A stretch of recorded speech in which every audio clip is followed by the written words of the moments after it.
Now let us continue our discussion ahead. Now guys, today's class, to begin with our today's class, what I will do is I'll tell you one small topic first of all. You remember yesterday after the digestion of carbohydrates, what is the end product of digestion of carbohydrates, guys? What is the end product of digestion of carbohydrates? The end product of digestion of carbohydrates, there are actually three things. Number one, you'll be getting glucose, and number two, you're even getting fructose as well as galactose. You know? So the end product of digestion of carbohydrates will be glucose, fructose, and galactose. And yesterday, whatever we have discussed about the glucose right now, guys. And today, let us do one thing before starting the class. I'm going to say big concepts. We'll do like two small concepts. Let us learn the metabolism of fructose and let us learn the metabolism of galactose. So let us learn about the fructose and galactose metabolism. Fructose and galactose metabolism first, these two. So please write down the heading there as the metabolism of fructose. Let's begin with the metabolism of fructose. Okay. And now to begin with the metabolism of fructose, I'm going to begin a little bit from the very beginning, so that you understand properly. You imagine this one to be the intestine here right now, guys. And for example, now you're consuming some sweet substances. For example, I'm consuming honey, or sugar or fruit juices or something like that. All sweet substances. So all that sweet substances like juices, honey, and all, they will have a carbohydrate, and that carbohydrate will be sucrose. And you all know that the sucrose will come to our stomach and intestine, will get digested. Yesterday already I taught you sucrose will get digested to form a molecule of glucose and a molecule of fructose. A molecule of glucose and fructose, guys. Sucrose will get digested to form a molecule of glucose and fructose. In the presence of an enzyme, there is nothing but sucrase. And now today, what we're going to do is, today we are not at all going to look at this glucose right now, guys. We are right now going to concentrate on fructose. Now, after digestion, what is going to happen, guys? The fructose will be absorbed. There will be absorption of fructose. Now, after absorption of fructose, the fructose will come inside our body. And now what is going to happen to fructose? So remaining everything is like background story.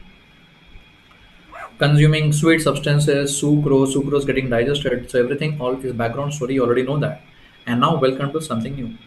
Fructose is now going to get converted to fructose 1-phosphate. Fructose is now going to get converted to fructose 1-phosphate. Whenever you're transferring the phosphate group, whenever you're adding, transferring the phosphate group, enzyme name will be kinase. And here the name of the enzyme will be fructokinase. So I told you the basics yesterday itself. So try to apply the basics, guys. So basics already we know. We have learned yesterday. Okay, whenever you are transferring the phosphate group, the name of the enzyme will be kinase. And here because it is fructose, it will be fructokinase. And now what is going to happen? The fructose 1-phosphate is going to split. And it is going to split in the presence of an enzyme known as aldolase. And you have to remember the variant also. It is aldolase B. Actually, we'll be having like two of them, aldolase A and B. So remember aldolase B. So fructose 1-phosphate is going to split in the presence of aldolase B into the two molecules. One will be your DHAP. Another one will be only glyceraldehyde, guys. It's not glyceraldehyde 3-phosphate, it's only glyceraldehyde. So DHAP and glyceraldehyde. Now these two, the DHAP and glyceraldehyde, will undergo further certain metabolism, and that metabolism you don't have to worry about. You don't have to learn the metabolism. They'll go into some other metabolism. So basically what I'm trying to tell you is that you have to learn only two enzymes. So let me just repeat here, sir. Fructose is getting converted to fructose 1-phosphate. Fructose to fructose 1-phosphate in the presence of fructokinase. And then fructose 1-phosphate is going to split, and it is going to split into DHAP and glyceraldehyde in the presence of aldolase B. And now why I want you to remember these two enzymes, the most important thing. In some unfortunate, babies, what is going to happen? Aldolase B enzyme will be deficient. When this enzyme is deficient, then what will happen? The fructose will not be metabolized. When fructose will not be metabolized, when this enzyme is deficient, when fructose is not metabolized, the moment you feed the baby with something sweet, okay, now for example you are giving milk to the baby, and in the milk you're adding sugar, so suddenly what is going to happen, because the baby is unable to metabolize the fructose will not be tolerated by the body. It's known as fructose intolerance. Is it okay? So therefore the condition is known as fructose intolerance. Fructose intolerance, guys. And guys, what you have to do in biochemistry, always you have to learn two things: your intention, or your vision should be like the name of the disease, and then what is the enzyme deficiency. So the name of the disease will be fructose intolerance, and the enzyme deficient will be aldolase B. Name of the disease is fructose intolerance, and the enzyme deficient. It is happening क्यों हो रहा है sir? ऐसा क्यों हो रहा है? Because of deficiency of which enzyme? Aldolase B sir. That's all हो गया. Now in some babies, what will happen?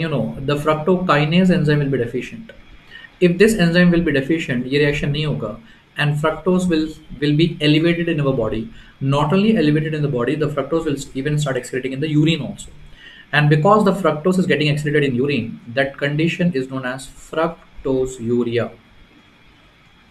or we can say essential fructosuria. Essential fructosuria. And remember the name of the disease, essential fructosuria. And ये क्यों हो रहा है sir? Why it is happening? Because of deficiency of which enzyme? Fructokinase. That's all. So अगर आप मेरी नज़र से देखोगे, मेटाबॉलिज्म ऑफ फ्रक्टोज हो गया, मुझे एग्जाम के लिए क्या याद रखना है? Only 2 points: essential fructose urea and fructose intolerance. Essential fructosuria and fructose intolerance. I have to remember only these 2 points. That's all. I'm done. Remaining मुझे कुछ नहीं पढ़ना है. Please learn as much as I am teaching you. जो मैं आपको पढ़ा रहा हूँ बस वो पढ़िए, ठीक है ना. Please study whatever I am teaching you and in the method I am teaching you sir. Unnecessary चीज़ें मत पढ़ो. अगर आप ध्यान से देखोगे on the screen, we are consuming honey and juices and all, sucrose is going inside our body, getting digested. ये सब आपको बैकग्राउंड स्टोरी ऑलरेडी पता है. फर्दर आगे this are going to be involve in further metabolism. No need to learn, just concentrate on these 2 points. Hope it is done, and that completes one topic, metabolism of fructose. Sir. Come on, if you say you're done, then I'll move ahead. Now we studied yesterday glucose, fructose, galactose. Out of that, fructose done. Now please write on the heading there as the metabolism of galactose. Metabolism of galactose. ठीक है. Now let us see what is the metabolism of galactose right now, guys. Again the same thing. चलिए हम लोग फिर से दोबारा वहीं से स्टार्ट करते हैं sir. Imagine this to be your intestine, and this time we are going to consume milk. Either we are going to consume milk, or we are going to consume the milk products, like the curd and all those things. And once you consume the milk and milk product, my students are already expert, it will have lactose. And my students are even expert, the lactose will get digested to form a molecule of glucose, another molecule of galactose. And today we are not even going to touch glucose. Glucose ko bhul jao. And today we are going to learn only about the galactose right now. Galactose will be now absorbed. And now after absorption, what is going to happen? Galactose will come inside my body. अब देखते हैं क्या होता है. Galactose first of all will get converted to galactose 1-phosphate. Oh my god, what is the name of the enzyme? I am transferring phosphate group. Phosphate group अगर transfer करोगे तो enzyme का नाम क्या होगा? Kinase. And here it will be galactokinase. Wow. So my dear friends, if you're observing properly since yesterday, yes. चलिए sir सारी कहानी को जोड़ते हैं एक जगह पर. Carbohydrates are going to get digested to form glucose, fructose, galactose, and first reaction always the same. Glucose, glucokinase, fructose, fructokinase, and galactose, it is galactokinase. पहला reaction always the same. First reaction always the same. And now I want you all to be really alert. This galactose 1-phosphate is going to react with glucose, UDP glucose actually. It will be the activated form of the glucose. So let me correct that. UDP glucose, uridine diphosphate glucose. अब ये दोनों एक दूसरे से react होते हैं. I request you people to please stop writing right now and please look at the screen first, sir. सब लोग एक बार स्क्रीन पर देखो. This is little bit confusing right now, guys. थोड़ा सा confusing होता है. Please stop. Galactose 1 phosphate and this is UDP glucose here. Now, my dear friends, कुछ नहीं होता है. मस्त time pass. Galactose will move in the place of glucose, and glucose will move in the place of galactose. It's like transfer taking place. Understanding your point here? There is like transfer taking place. Glucose will go in the place of galactose and galactose will come in the place of glucose. Transfer हो रहा है. So if the transfer is taking place here right now, 1 minute sir, please don't write, look at the screen here. If glucose is going in the place of galactose, so it becomes what? Glucose 1 phosphate. ठीक है जी. And galactose is coming in the place of glucose, so it becomes what? UDP galactose. क्या बन जाएगा? UDP galactose. क्या बात है. ठीक है. ओके. एंड आगे आपको पढ़ने का जरूरत नहीं है. This will undergo certain metabolism. ठीक है. Hello my dear friends. Glucose is going in the place of galactose, so therefore glucose 1 phosphate. आसान. Galactose is coming in the place of glucose, so therefore UDP galactose will become. First, tell me if you people are comfortable till here, then I'll go ahead, sir. Please confirm me yes or no. Are you comfortable?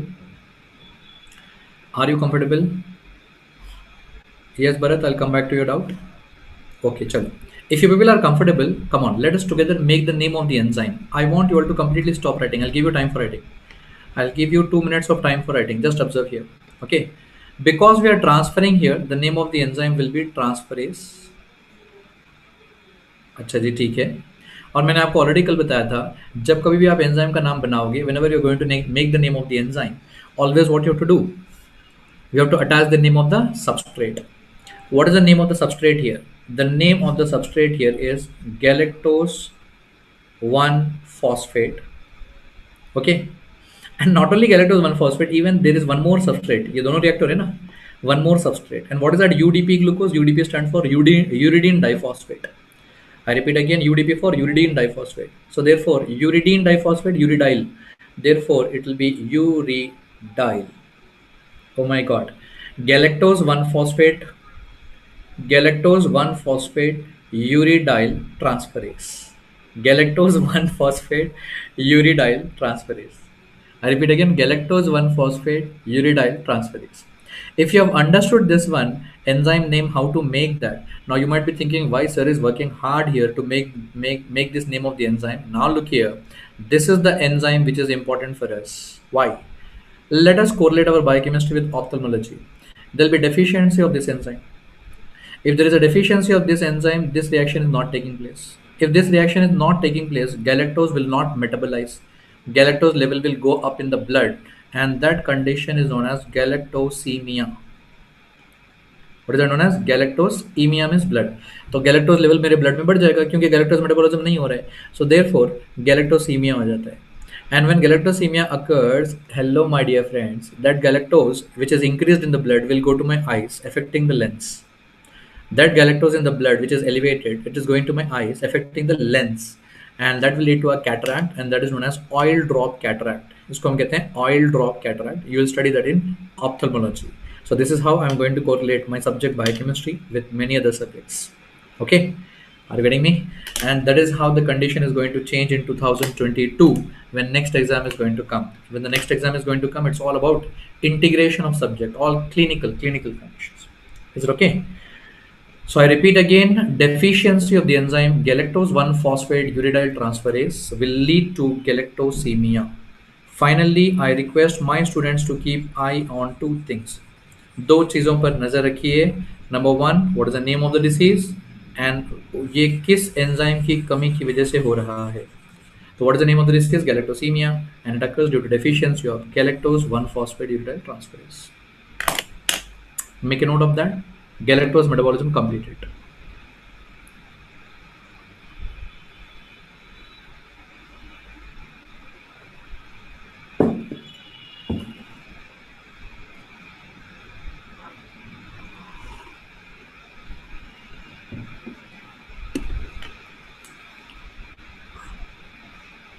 Yes. Yes, of course, Titan. It will be transferred.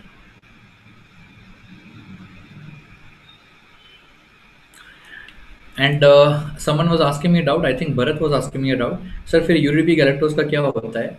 Bharat, UDP galactose फिर से वापस इसमें recycle होता है, again it is going to become UDP glucose, तो ये चलता जाएगा, it will keep on contributing.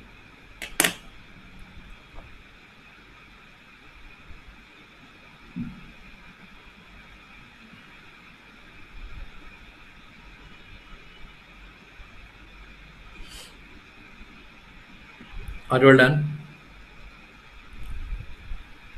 चलो सर, अगर ये हो गया है तो my dear friends, just starting the class today by completing two topics. Galactose metabolism हो गया है, फ्रक्टोज मेटाबॉलिज्म हो गया है.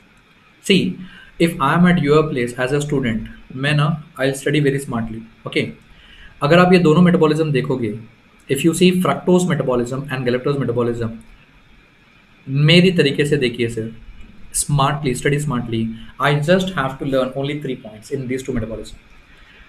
What are the 3 points that I have to learn? Number one, essential fructose urea. Number two, fructose intolerance. And number three, galactosemia. Okay? So therefore, I just have to learn how many points, guys? Only 3 points. Essential fructose urea, fructose intolerance, and then the galactosemia. बस MCI preparation, study smartly, ये दोनों metabolism में परेशान नहीं होने का, only 3 points I have to learn. Done, done, done. iPad is asking in which organ? Obviously, fructose and galactose are going to which organ? Yesterday only I told you. They are absorbed and going to liver. Yes, iPad too. Yes, the metabolism will be taking place in liver. अब चलिए sir, अब हम बढ़ते हैं आगे. Now let us go ahead. After learning this one, and now the biggest topic. Heading लिखो, glycogen metabolism. Glycogen metabolism. This is the last and final topic in carbohydrate. इसके बाद में हम प्रोटीन मेटाबॉलिज्म टॉपिक स्टार्ट करेंगे, but ये बड़ी खतरनाक topic है, it will take some time. ठीक है, आगे बढ़ेंगे. ये सब कोर्स भरत वहाँ पर भी यूटिलाइज होता है, it will be utilise there also. Titan is asking me, so sir UDP characters will undergo isomerisation? नहीं नहीं madam ji, I don't know you are madam और सर. टाइटन, अरे यार अपना नाम बदलो ना, इवन मुझे भी अच्छा लगेगा, I can interact with you people, मुझे पता चलेगा कौन है. तो ना छोटे बच्चे हो, you will like small kids, अपना नाम छुपाना है ना, रिकॉर्ड करना, वह क्या है. जब बड़े हो, become doctors. I don't know like whom I am speaking to right now. Okay ना, Titan, should I tell Titan he or Titan she?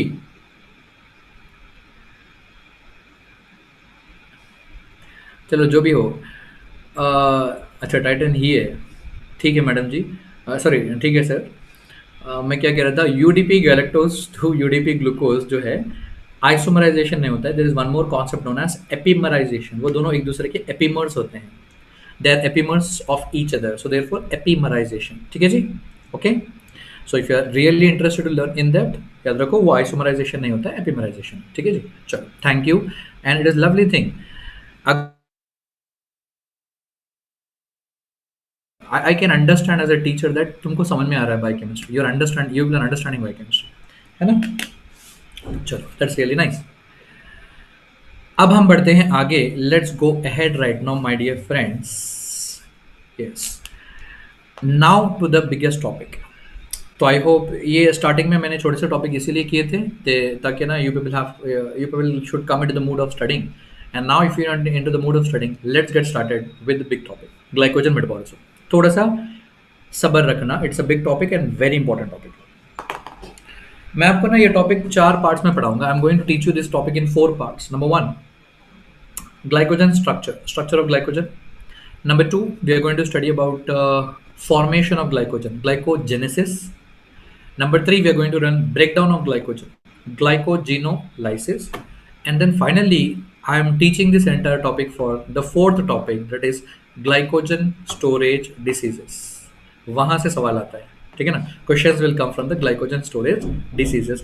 I think you have learned about that ना, like Von Gig disease, Cory's disease and all those things. तो वहां से आते हैं sir, ठीक है. तो चलिए स्टार्ट करते हैं. Let's get started with that. Is it okay? So glycogen metabolism, सबसे पहले सर हेडिंग लिखो, structure of glycogen.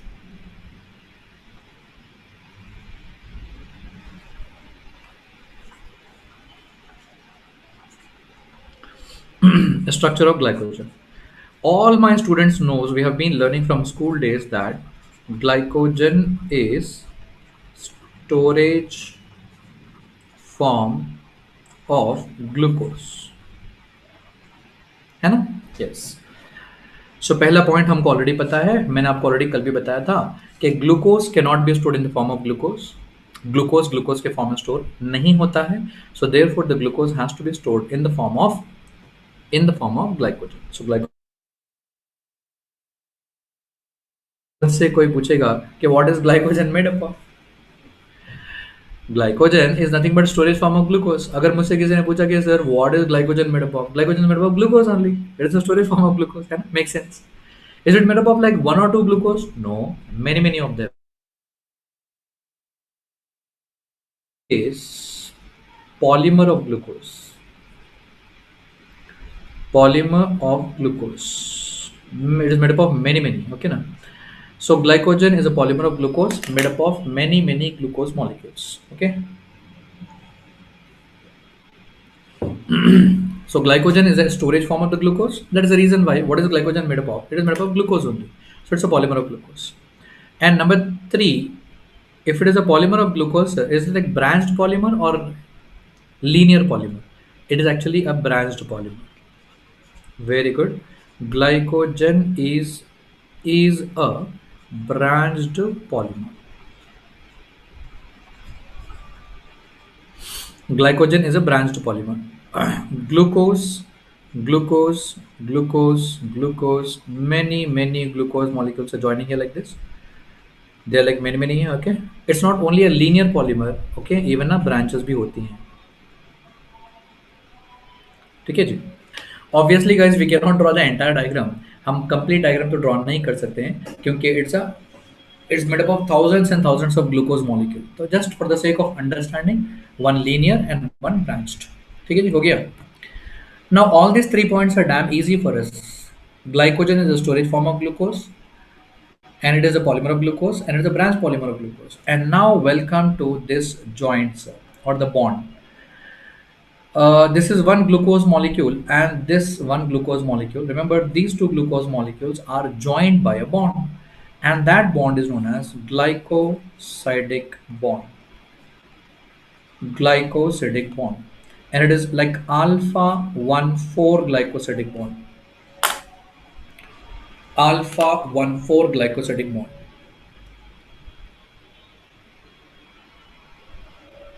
Alpha 1,4 glycosidic bond. ठीक है ना. अब इसका मतलब क्या होता है? What is the meaning of alpha 1,4 glycosidic bond का मतलब क्या होता है? First of all guys, glucose दो फॉर्म में होता है, alpha glucose and beta glucose. Okay, so therefore which glucose do you have here? You'll be having alpha glucose. Glucose will be actually in two forms. So therefore which glucose do you have here? You have alpha glucose. That's why they're using the word as alpha. And what is the meaning of like 1,4? Can you please recall what is the formula of glucose? C6H12O6. And what is the formula of this glucose? C6H12O6. Okay. So what is happening here? The first carbon of one glucose combines with the fourth carbon of another glucose. The first carbon of one glucose combines with the fourth carbon of another glucose. I repeat again, the first carbon of one glucose combines with the fourth carbon of another glucose, guys. Okay. So therefore, my dear friends, what is the bond between the two glucose molecule? Alpha 1,4 glycosidic bond. Alpha glucose hoga and first carbon is combined with the fourth carbon. All the bonds here will be alpha 1,4 glycosidic bond except the branching points. What do you mean by branching point? Only this bond. मान लो कि this complete thing is a branch. This is actually a branch. Okay ji. And if this is the complete branch here right now, I'm telling not the complete branch, only the branching point. Only the point from where the branch begins. So that is important, and that will be alpha 1,6 glycosidic bond. Alpha 1,6 glycosidic bond. So remember, all the bonds in glycogen are alpha 1,4 glycosidic bond except for the branching point, and at the branching point it will be alpha 1,6 glycosidic bond. So this is like all general information. I think you, I hope you all know this already, है ना? And now welcome to one more point here right now, sir. Last and final point. यार ये बताओ, हम लोग ना school day से पढ़ रहे हैं कि ग्लाइकोजन स्टोरेज फॉर्म। तो ग्लाइकोजन हमारी बॉडी में स्टोर कहाँ होता है? Glycogen is stored in. Come on, tell me. Glycogen is stored in liver, and you people are forgetting there liver and skeletal muscle. सबको लीवर याद होता है, स्केलेटल मसल भूल जाते हैं. Try to remember. Glycogen will be stored both in the liver as well as skeletal muscles. Acha, one more question from here, sir. See, so many questions are coming from here. One more question. If it is stored in liver and skeletal muscle, where it is stored more? ज़्यादा कहाँ पर store होता है?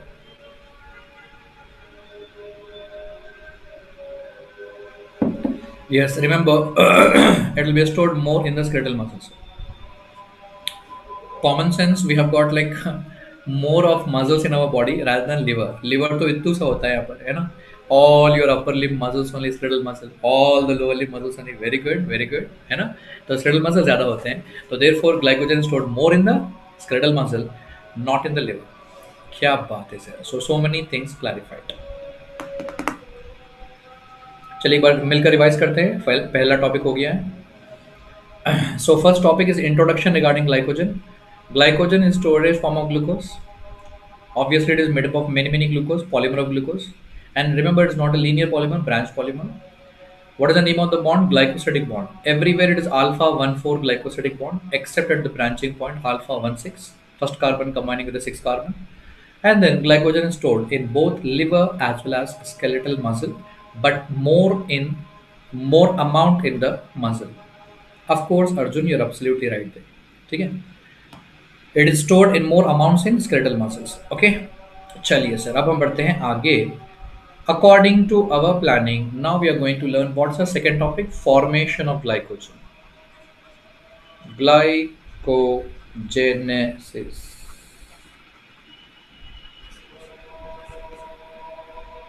I think definitions अब आपके लिए कोई दिक्कत नहीं होगी. There is no problem with the definitions, right?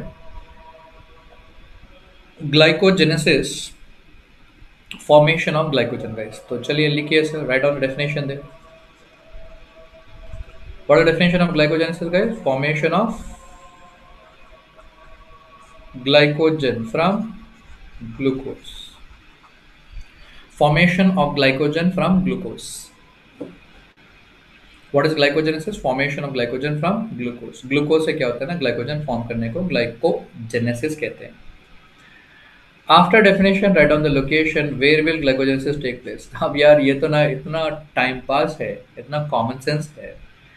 Glycogen कहाँ स्टोर होता है? लीवर में. और कहाँ स्टोर होता है? स्केलेटल मसल में. तो वहीं तो फॉर्म होगा ना. It will form there only, है ना? तो it is formed in the liver and skeletal muscle, तो it is forming there only. हाँ, but where inside the liver cells and skeletal muscle, it will be in the cytosol also. So glycogenesis, formation of glycogen, will take place both in liver as well as skeletal muscle and in the cytoplasm. And now welcome to the reactions. Now guys, this is like so easy topic. Okay, that we have to just learn only and only 3 reactions here, sir. How many reactions? 3. Listen to the planning. सबसे पहले यार हम लोग कहाँ से start करेंगे? We are going to begin with glucose, है ना? तो प्लानिंग सुनिए. Glucose has to be activated. Activation of glucose. Second step will be use that activated glucose and form the linear chain. We are going to form only the linear chain. And third step will be, आप सबको पता है, मुझको पता है, आपको पता है कि it is not a linear polymer, it is actually a branched polymer. तो third thing क्या form होना चाहिए? Branch. That's all. Once you form the branch, glycogen तैयार, ready. Are you getting my point here right now? So it is so simple thing. First glucose को activate किया जाए, फिर दूसरा ग्लूकोज यूज करके लीनियर चेन फॉर्म किया जाए, and तीसरा after forming the linear chain branches form की जाए, and that is how your glycogen is ready. Are you getting my point here right now? तो चलिए इसे स्टार्ट करते हैं. Glucose is first of all activated to UDP glucose, uridine diphosphate glucose. That's all. यहाँ पर 2 reaction होते हैं middle में. and you people don't have to learn the two reactions for your MC exam. जैसे मैं कह रहा हूँ वैसे पढ़िए. Don't unnecessarily waste your time and don't unnecessarily burden yourself with unnecessary information. ठीक है. Glucose will be activated to UDP glucose और ये हो गया पहला स्टेप एक्टिवेशन से. Activation of glucose done. क्या बात है.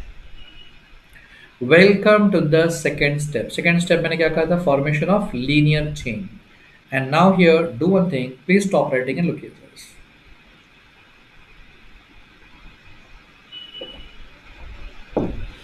I request you all to please stop writing and look at the screen. There is a protein and the name of the protein is glycogenin. What is the name of the protein? Glycogenin. From the name itself, we can understand that it is going to help in the formation of glycogen. Glycogenin will help in the formation of glycogen. And if it is a protein, आप सबको पता है कि what is a protein made up of?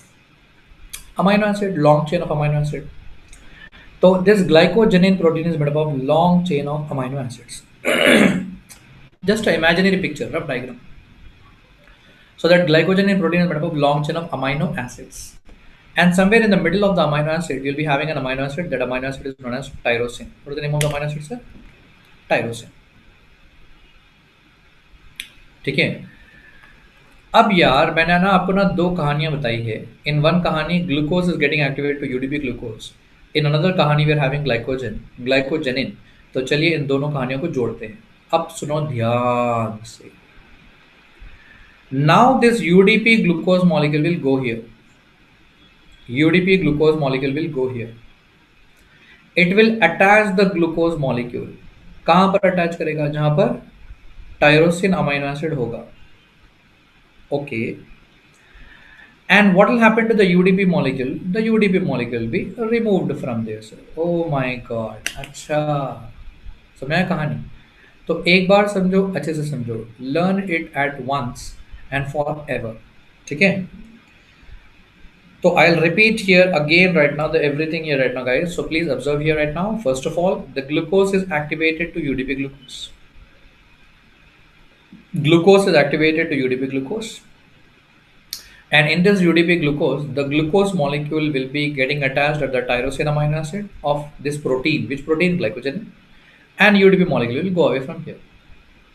And now, my dear friends, this will keep on repeating again and again and again and again. Glucose activated to UDP glucose. Glucose यहाँ पर जाएगा और attach हो जाएगा. And then UDP will be removed off. One more glucose molecule activated to UDP glucose. It will go and attached here and UDP will be removed off. One more glucose molecule.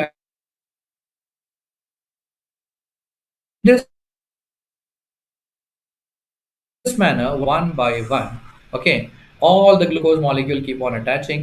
I think I don't even have to tell you. There is a formation of linear chain. According to our planning, second step is formation of linear chain. आपको clearly नजर आ रहा है linear chain form हो रहा है. And who is going to form this linear chain? There is an enzyme. The name of the enzyme is very simple. Glycogen form हो रहा है, इसीलिए glycogen synthase. Okay.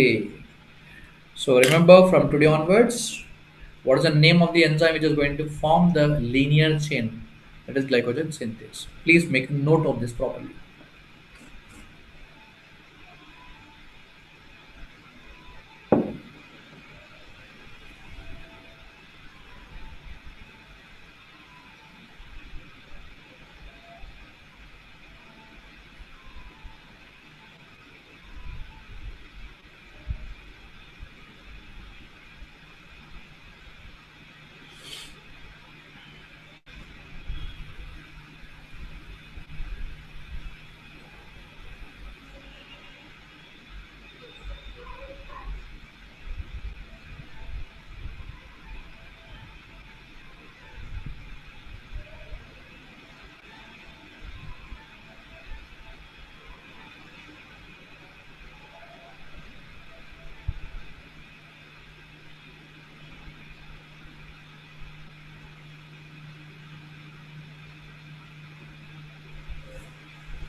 Okay, bachcho, are you all done?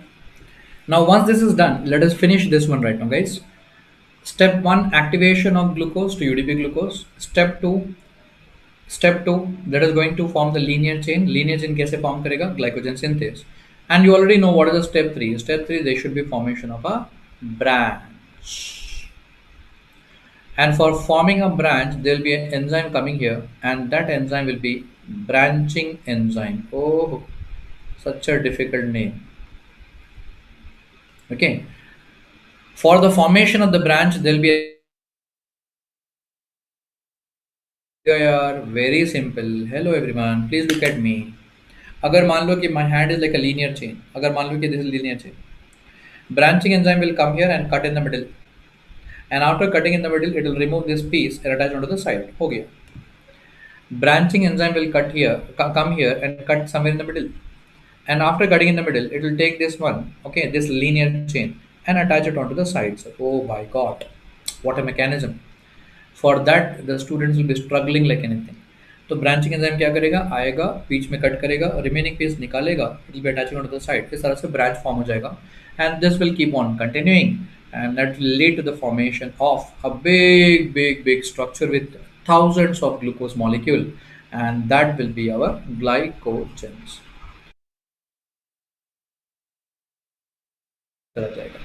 Is it okay? I think I don't know why some of the students will be like, in most of my classes, sir glycolysis हमने पढ़ा है बड़ा आसान है, Krebs cycle हमने पढ़ा है बड़ा आसान है. वो आसान क्यों है? क्योंकि आप लोग जो है ना स्कूल डे से पढ़ रहे हो. Look at that glycogenesis, formation of glycogen. मेरे ख्याल से ना ये दिस इज लाइक इवन आसान देन क्रेब्स साइकिल. ये तो क्रेब्स साइकिल से भी आसान है. It's easier than Krebs cycle, है ना. तो only like you have to learn 3 points. Activate glucose, use that glucose and form the linear chain, and then form the branch. It will lead to the formation of glycogen. Oh yes, that's why. So make your life simple, guys. Don't make it like more complicated. It's like easy subject, and easy 17 marks actually. Unnecessarily there is a phobia created, this subject is difficult, that and all. अगर आप ढंग से पढ़ोगे, if you study that properly, it's very easy and free of cost. You'll be getting like 17 marks. Concentrate here. Now, out of all this, glycogen synthase will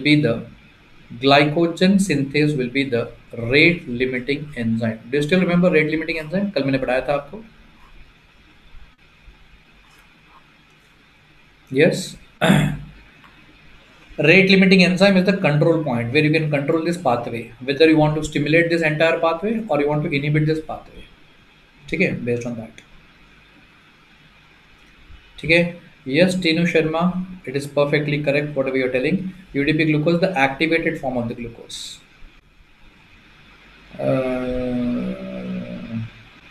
Thank you, sir. iPad 2, thank you. चलो हो गया, done. तो what all questions that it can ask you in the exam, guys? Exam में क्या पूछ सकता है? Glycogenesis, formation of glycogen के लिए लोकेशन, ग्लाइकोजन फॉर्मेशन कहाँ पर होगा? लिवर एंड स्केलेटल मसल में होगा. फॉर्मेशन ऑफ ग्लाइकोजन कहाँ पर होगा? कॉमन सेंस लिवर और स्केलेटल मसल. वे inside the liver cells and skeletal muscle cells, it will be in the cytoplasm में होगा. ठीक है. And then finally yes, the entire pathway, this one here, and the rate limiting enzyme, glycogen synthase.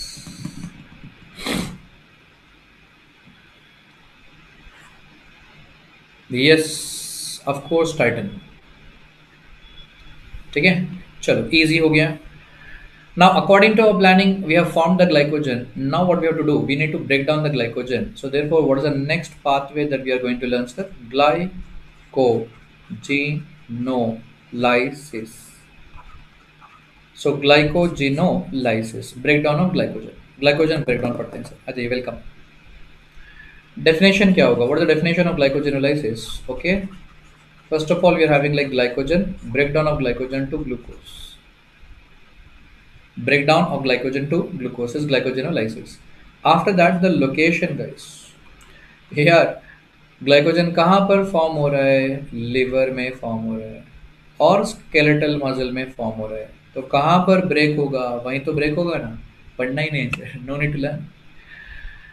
So apply your common sense. Glycogen is forming in the liver and skeletal muscle. So it is forming there only. So it will break down there only. So therefore no need to mug up. and where it is forming in the cytoplasm, therefore it will be breaking down in the cytoplasm. Wow, kya baat hai sir. So it's exactly copy paste, nothing to learn. Now welcome to reactions. Okay, and again the same thing in the reactions I am going to teach you in depth, crystal clear. तो सब लोग यहाँ पर देखिए sir.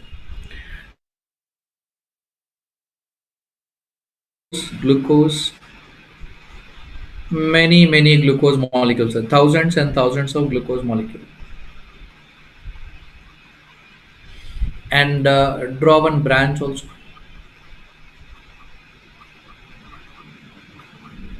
Imagine this one to be your glycogen.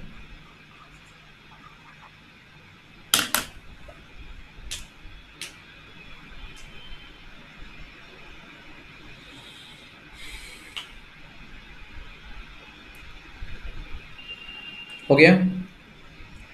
Now we need to break down this glycogen, guys. Guys, just concentrate here for 5 minutes. Okay.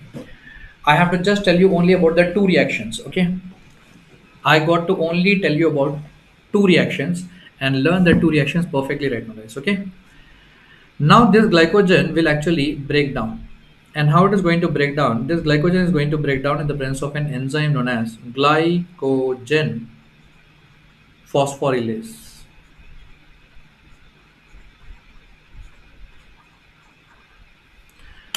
Glycogen is going to break down in the presence of an enzyme known as glycogen phosphorylase. And that enzyme is very much important, so try to learn that enzyme as soon as possible.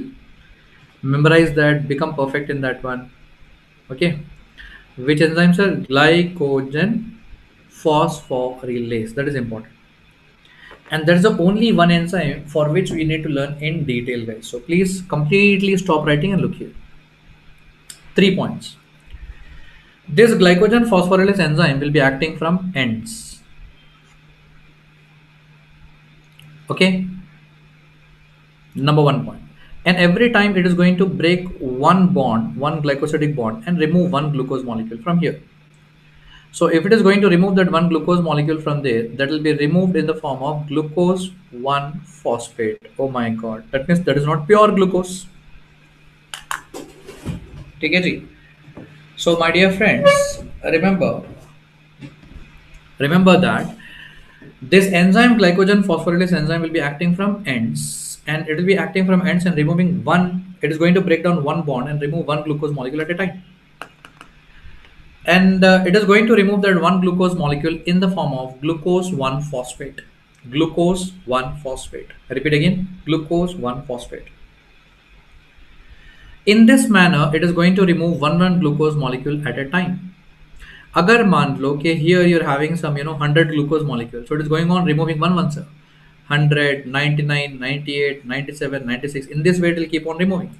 But this fellow, this enzyme will come and stop. Where it is going to come and stop? This third point is very much important. It's going to stop 1, 2, 3, 4, 4 glucose molecule before the branching point. तो जहां पर भी branch आता है वो branch से पहले ही रुक जाता है. और कितना पहले रुकता है? 4 glucose molecule, 4 glucose molecule पहले वो रुक जाता है. Understanding your point here right now? So that's the importance about this enzyme, guys. So I repeat again once more, sir. Listen here very carefully. 3 points. Point number 1: it's going to act from ends. Remove one glucose molecule at a time in the form of glucose 1 phosphate, and then it is going to come and stop. Where it is going to stop? 4 glucose molecule before the branch. 4 glucose molecule before the branch. Branch से पहले. It is doing the same thing from everywhere, sir. Acting from end, remove one glucose molecule and stop 4 glucose molecule before. Acting from end, remove one glucose molecule and stop 4 glucose molecule before the branching point. So in this way, how will be my product? My product will be like everywhere I'll be having like 1, 2, 3, 4 glucose molecule, 1, 2, 3, 4 glucose molecule, and 1, 2, 3, 4 glucose molecule left out. And इसको ही हम कहते हैं limit dextrin. क्या कहते हैं इसको? हम limit dextrin कहते हैं sir. Is it okay? So glycogen molecule will break down in the presence of an enzyme. The name of the enzyme will be glycogen phosphorylase enzyme. and it's going to form what's a limit dextrin. Please make a note of this. This is the important point, sir, or the important reaction.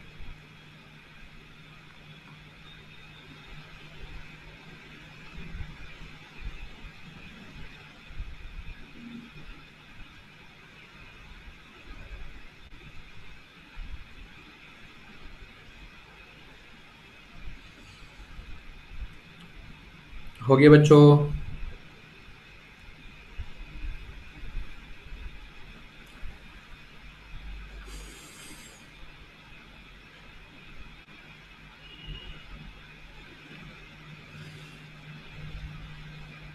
Are you all done? Come on, quickly write down. I will again. Come on, quickly write down, guys. I'll again repeat this for you.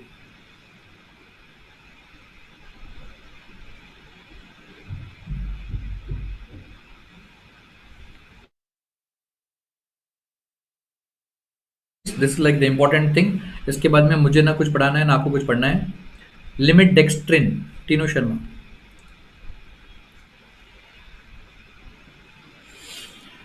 Everyone here right now, sir. Last and final time. Our glycogen molecule is acted upon by which enzyme? Glycogen phosphorylase.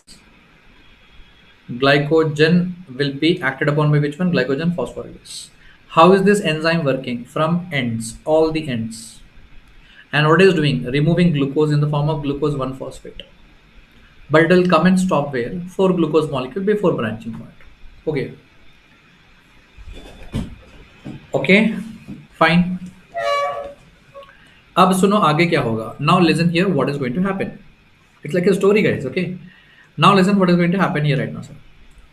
Now, my dear friends, अगर आप ना if you think in a different way, if you think in a different manner, okay, listen here.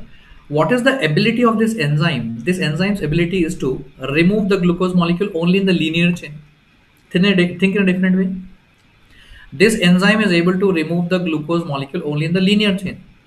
It's unable to remove the branch. Okay. That means this enzyme is unable to, or this enzyme is not having the ability to remove the branch. Forget about removing branch. It is stopping before the branch itself. वो तो branch से पहले ही रुक जा रहे हैं. Are you getting a point here? So therefore, what is our next challenge here right now? Our next challenge is to remove this branch here right now, sir. ये branch हमको निकालना है. What is the enzyme which is forming branch? Branching enzyme. What is the enzyme which is going to remove the branch? Removal in biochemistry will be D. D-branching enzyme. क्या बात है sir? Easy. समझ में आ रहा है? Glycogen phosphorylase enzyme is not having the ability to remove branch. उसको branch निकालने की क्षमता नहीं है. वो branch आने से पहले ही रुक जाता है. तो इसीलिए ब्रांच को निकालने के लिए हमको एक सेपरेट एंजाइम चाहिए सर. ओके ना. तो इंग्लिश में हो गया है, हिंदी में हो गया है. तो इस ब्रांच को निकालने के लिए कौन सा एंजाइम चाहिए? D branching. D branching enzyme will come here, इस ब्रांच को निकालेगा और इस ग्लूकोज मॉलिक्यूल को यहाँ साइड में लगा देगा. D branching enzyme will come here, remove that branch and attach that glucose molecules on the side. Therefore, my dear friends, what is left out now? Now we are left out only and only and only with the linear chain. Okay, I'm not counting exactly. What is left out right now, guys? Only the linear chains. I hope you got your answer. What is that? Thanos? Thanos? क्या नाम लिखा है भाई? अच्छा वो English movie वाला Thanos है क्या? थानोस पता नहीं क्या बोलते हैं. थानोस. चलो सर.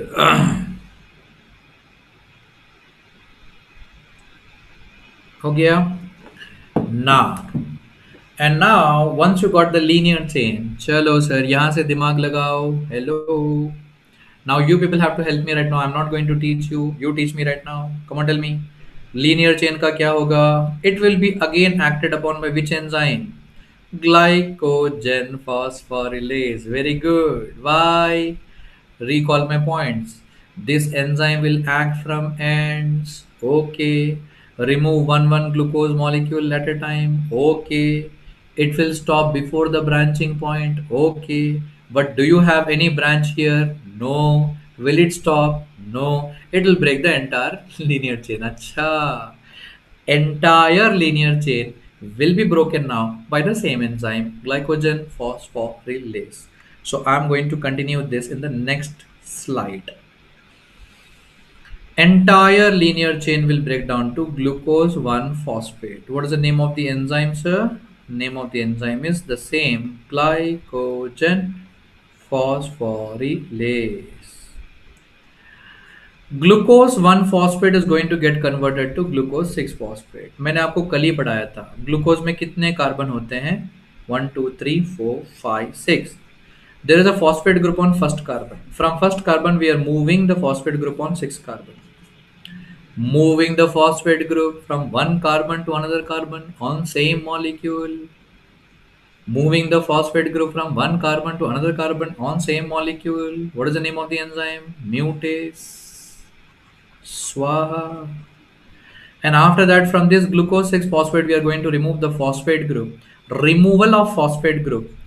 Glucose 6 phosphatase. आपको क्या लगाना होगा? A's. And finally, I'll be getting what, sir? Glucose. हो गया, done. Yesterday, I gave you 3 rules for the phosphate group. Rule number 1, transfer of phosphate group, kinase. Moving the phosphate group, mutase.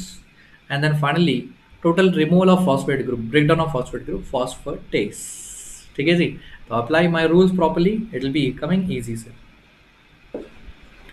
So I have broken down the glycogen back to glucose, and that completes our glycogenolysis.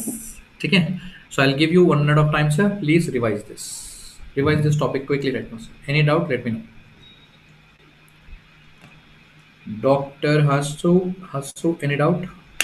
Awesome, sir. Thank you very much. Welcome, dear. I'm here to help you all.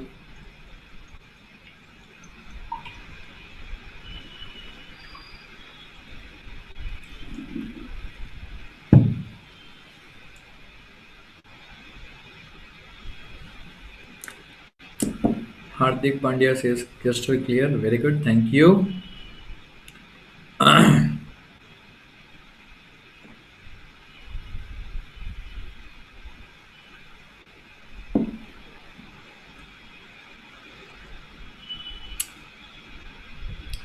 Chalo, include one more thing here right now. What do you have to include, sir? Yes. What is the rate limiting enzyme? Rate limiting enzyme. The rate limiting enzyme will be our glycogen phosphorylase. Okay. Rate limiting enzyme will be glycogen phosphorylase.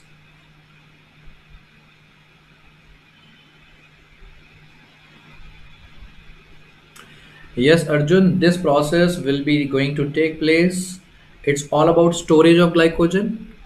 Sorry, storage of glucose. तो जब भी आप अर्जुन जब भी आप access खाते हो, whenever you eat more glucose, that will be stored. And whenever you find like less amount of glucose, or you have missed the meal sometimes, है ना, आपने मान लो कि मील नहीं खाया, you skipped your lunch or something like that, तो जो आपने स्टोर किया था वो यूटिलाइज होगा. ओके, हो गया. Okay, Tino Sharma.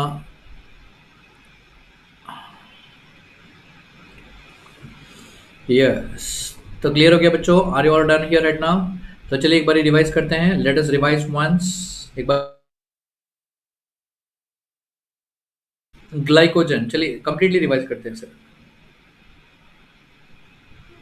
Let us revise this completely right now. Glycogen breakdown. First of all, I'm having glycogen that will be acted upon by an enzyme, glycogen phosphorylase. Okay, Anuradha, I'm revising completely. Glycogen phosphorylase. इसका काम क्या है? 3 point. Acting from end, removing 1 glucose in the form of glucose 1 phosphate, but coming and stopping 4 glucose molecule before branching point. Class. Because of that, I'm left out with 4 glucose molecule everywhere. That molecule is known as limit dextrin. What is the problem? The problem, we are unable to remove branch. Therefore, next enzyme, debranching enzyme. This will remove the branch, attach on site. Therefore, what is left out? Linear chain.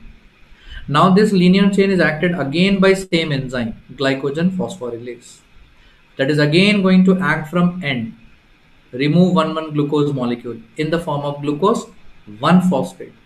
But will it stop here? No. Why? Because there is no branch here, nahi stop hoga.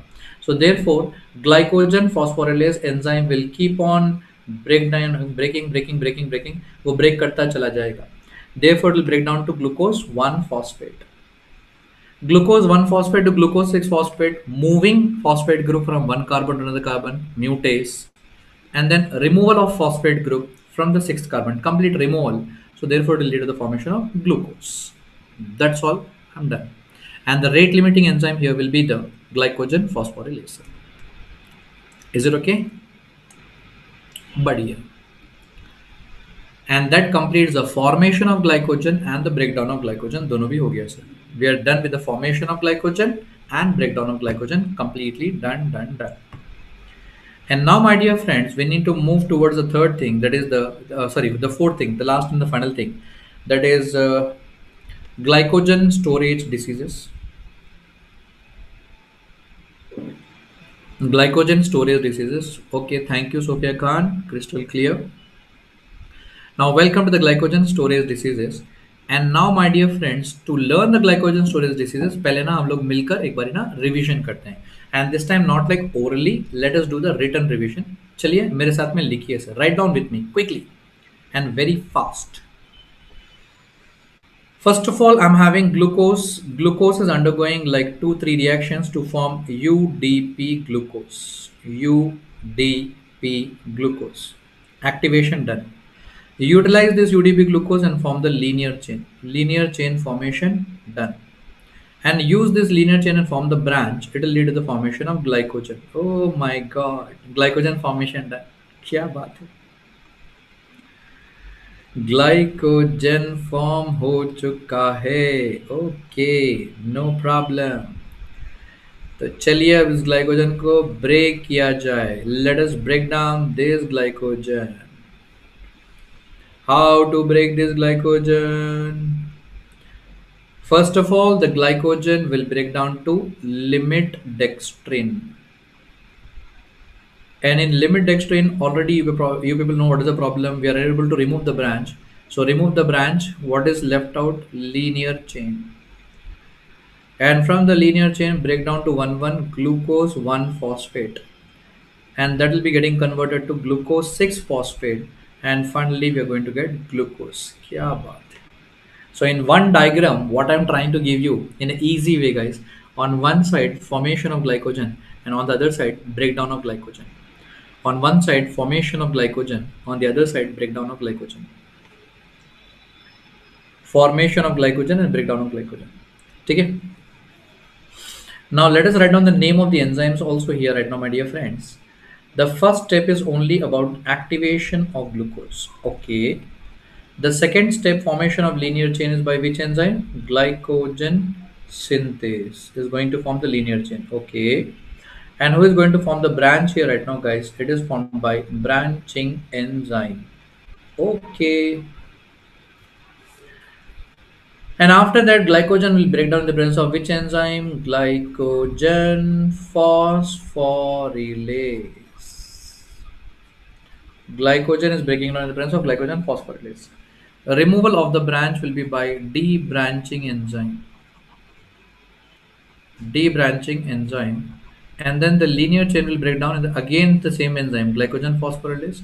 And here the name of the enzyme will be mutase. And here the name of the enzyme will be glucose 6 phosphatase.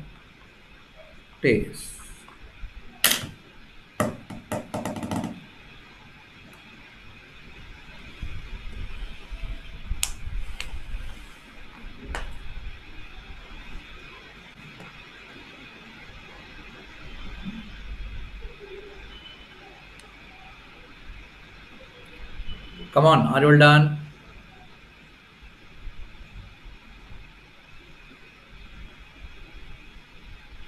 Yes, very nice, very good. हो गया बच्चों लिखना?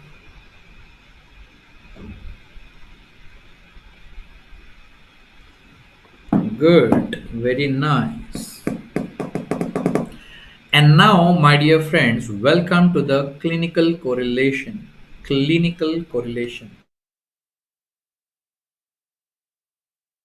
Glucose 6 phosphatase enzyme will be deficient. Hello, once again look at my screen everyone. If this enzyme is deficient, common sense this reaction will not occur. If this reaction will not occur, what will happen? This substance will accumulate. And हम सबको पता है negative feedback mechanism. Whenever any substance is accumulating, the previous substances will also keep on accumulating. Therefore, glucose 6 phosphate storage, glucose 1 phosphate accumulates. So similarly, NiLH, limit extent, everything will accumulate, and finally glycogen will also be stored. And that's the reason why this disease is known as glycogen storage disease.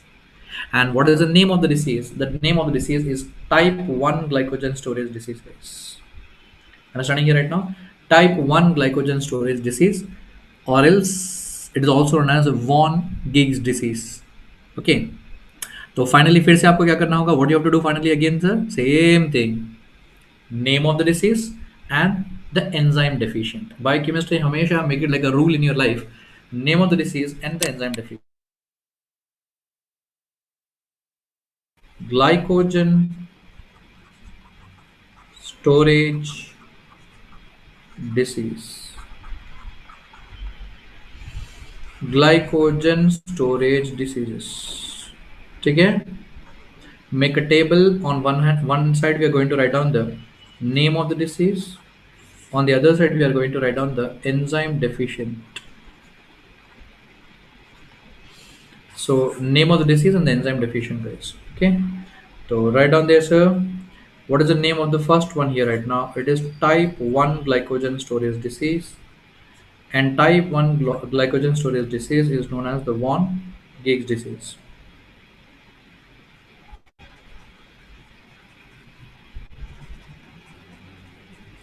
And what is the enzyme deficient in this one, guys? Glucose 6 phosphatase. That's the enzyme deficient. That is what they will ask you in the exam. Type 1 glycogen storage disease. What is the enzyme deficient? Glucose 6 phosphatase. हो गया, done. ठीक है जी. And now once you're done with this one, guys, from here onwards keep on making the table by yourself. I'm not going to make that. Welcome here. In some unfortunate people, what is going to happen? There will be deficiency of debranching enzyme. If debranching enzyme is deficient, this reaction will not take place. Again, what will happen? Glycogen will accumulate. Type 3 glycogen storage disease. And that type 3 glycogen storage disease is known as Cory's disease. So अब क्या करोगे? Here you are going to write down here, right? Type 3. And type 3 disease will be the Cory's disease. And Cory's disease, what is the enzyme deficient? The enzyme deficient will be debranching.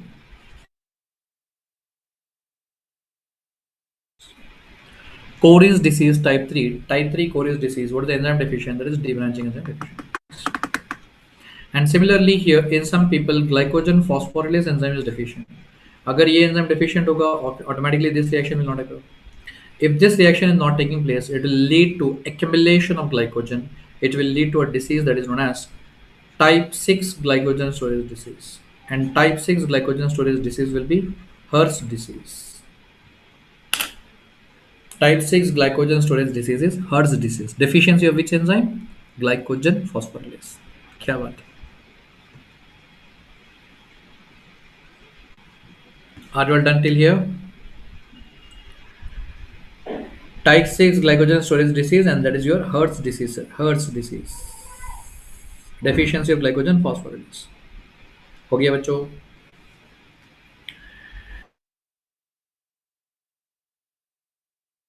Please look here.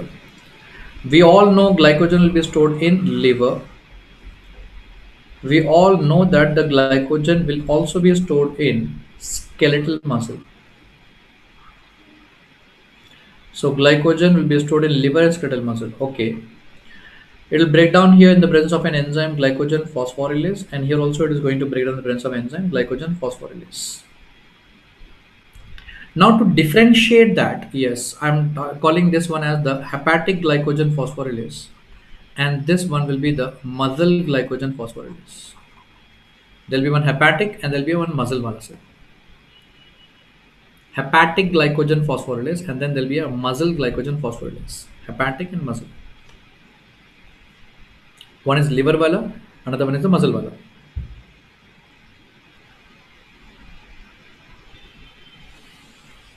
Now, what I'm trying to teach you here is that now in Hertz disease, which enzyme is deficient? Glycogen phosphorylase. But it is which glycogen phosphorylase deficient? Is it the hepatic glycogen phosphorylase or the muscle one? So remember, hepatic glycogen phosphorylase deficiency will lead to Hertz disease. That is your type 6. Whereas muscle glycogen phosphorylase deficiency that will lead to McArd's disease, and that will be type 5. And I remember in the easiest manner possible, that is hepatic and that is hers, and it will be like muscle glycogen phosphorylase deficiency, that is McArd. So it's like H for H and M for M. H for H, M for M. Wow. Hepatic glycogen phosphorylase deficiency will lead to Hertz disease.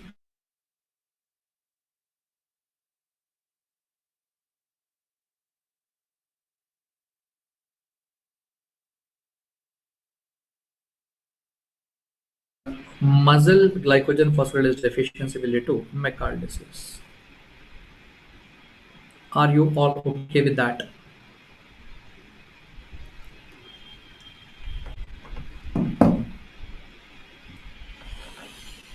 Now, my dear friends, if you are done with this one here right now, let us go. I'll give you like one more, mnemonic here right now, guys. I hope you all know about A, B, C, D. A, B, C, D. And from our school days, we have been learning that A for apple, B for ball, C for cat, D for dog. From today onwards, please change your ABCDs.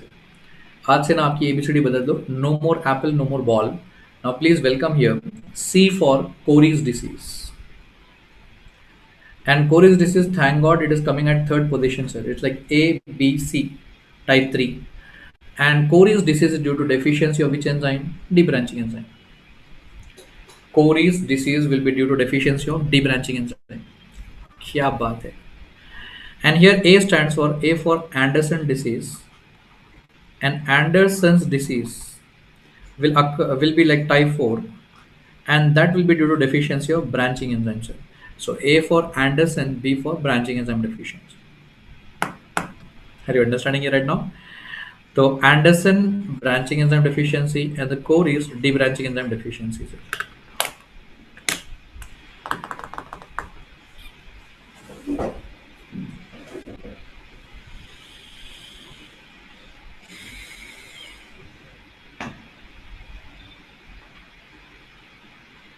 So my dear friends, if you remember these two mnemonics A, B, C, D and H and H and M and M, H and M, okay. If you remember these two mnemonics, अगर आप ये दो mnemonic सीख लोगे ना, तो देखिए, look at my screen here right now. Already I'm done with 4 diseases here, sir.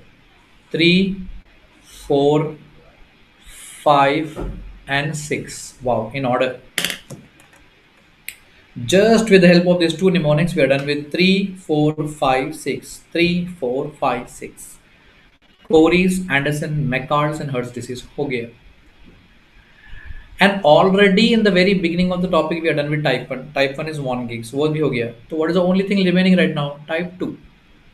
1 हो गया. We are done with 1. We are done with 3, 4, 5, 6. The only thing remaining right now is type 2. So let us just finish off with the type 2 right now, guys. Okay. So please look here. Guys, this pathway here is taking place in cytosol. Glycogen formation is taking place in cytosol. And this pathway here is taking place again in where only, sir? Cytosol.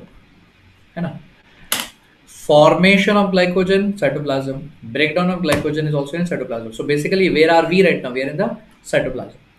In the cytoplasm, there is a cell organelle known as lysosomes. Suicidal bag of the cell. Now suddenly, why I'm telling you about the lysosome, a little bit of glycogen will enter into lysosome. almost like 1 to 2%. And there the glycogen will break down. But here, this glycogen will break down the presence of which enzyme? The name of the enzyme is acid maltase. A little bit of glycogen will enter inside the lysosome and it is going to break down the presence of which enzyme? Acid maltase. Acid maltase is also known as lysosomal glucosidase.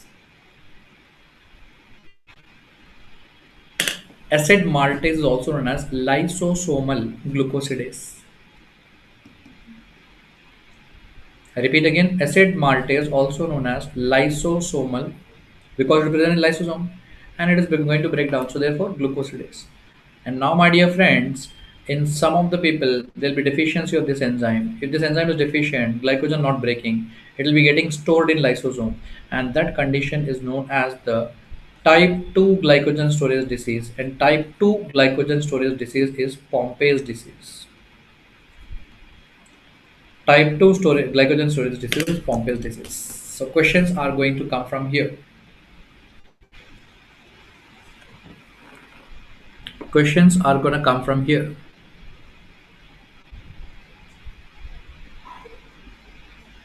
Is it okay? Are you all done with this one here right now?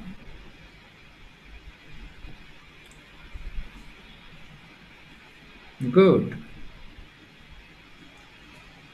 So type 1 glycogen storage disease will be von Geeks deficiency of which enzyme? Glucose 6 phosphatase. Let us just repeat once, sir, everyone here. Type 1 glycogen storage disease will be, yes, due to deficiency of glucose 6 phosphatase. Type 2 Pompey's deficiency of acid maltase. Type 3 Cory's deficiency of debranching. And then type 4 will be Anderson will be due to deficiency of branching. Type 5 McCall will be due to deficiency of muscle glycogen phosphorylase. And type 6 will be Hertz will be deficiency of hepatic glycogen phosphorylase. Is it okay? Is it okay? And I think it is very, very easy right now, guys. I'm done with this one here right now. I'll give you like 2 3 minutes of time. Please revise the entire topic. So there's a like big topic: structure of glycogen, formation of glycogen, breakdown of glycogen, and then glycogen storage disease. Okay, guys. So take care about that. Now revise for 2 3 minutes. I'll give you a break for 2 3 minutes. Just revision, sir. Don't take a break. Okay, just revision.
Yes, everyone here.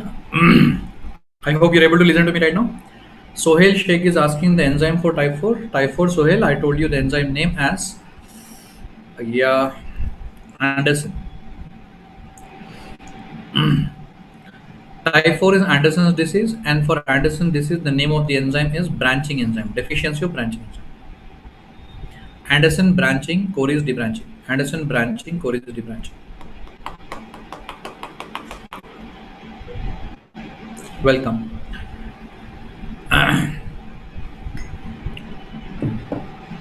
That completes one big topic, guys, about the glycogen metabolism. And now, welcome to the last and final thing, HMP shunt. HMP shunt.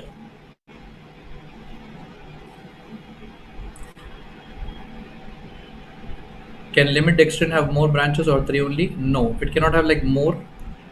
It's not about like more branches or three branches or two branches. It's all about number of glucose molecules, Arjun.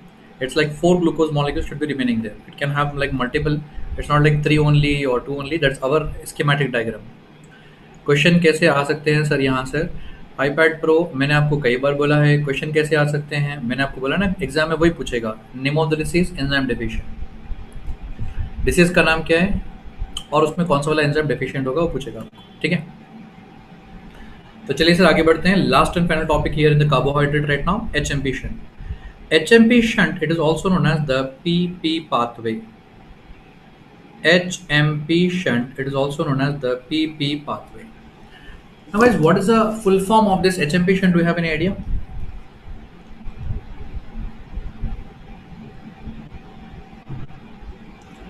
What is the full form of this one?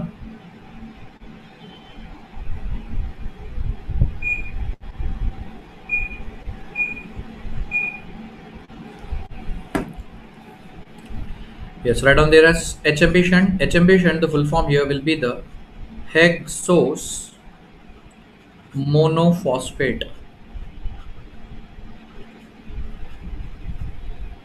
shunt. Hexose monophosphate shunt. And what is the full form of this PP pathway? PP stands for the pentose phosphate pathway. ठीक है, तो hexose monophosphate shunt, HMP shunt और pentose phosphate pathway से PP pathway. HMP shunt is also known as hexose monophosphate shunt, and one more name for that one will be the PP pathway. And now guys,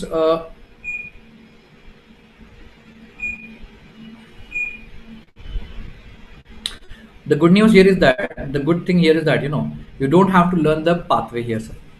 Okay, thank God. So finally, you don't have to learn the name of the pathway here right now. Sorry, you don't have to learn the pathway actually, the reactions and all. In this pathway, HMP shunt, only two important products are obtained, sir. And you have to remember those two important products. The important product number one that is obtained here will be your NADPH, and another one will be the ribose 5 phosphate.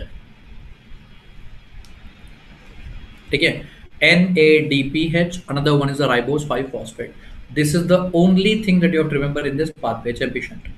The HMP shunt में आपको सिर्फ ये याद रखना होगा कि दो important products.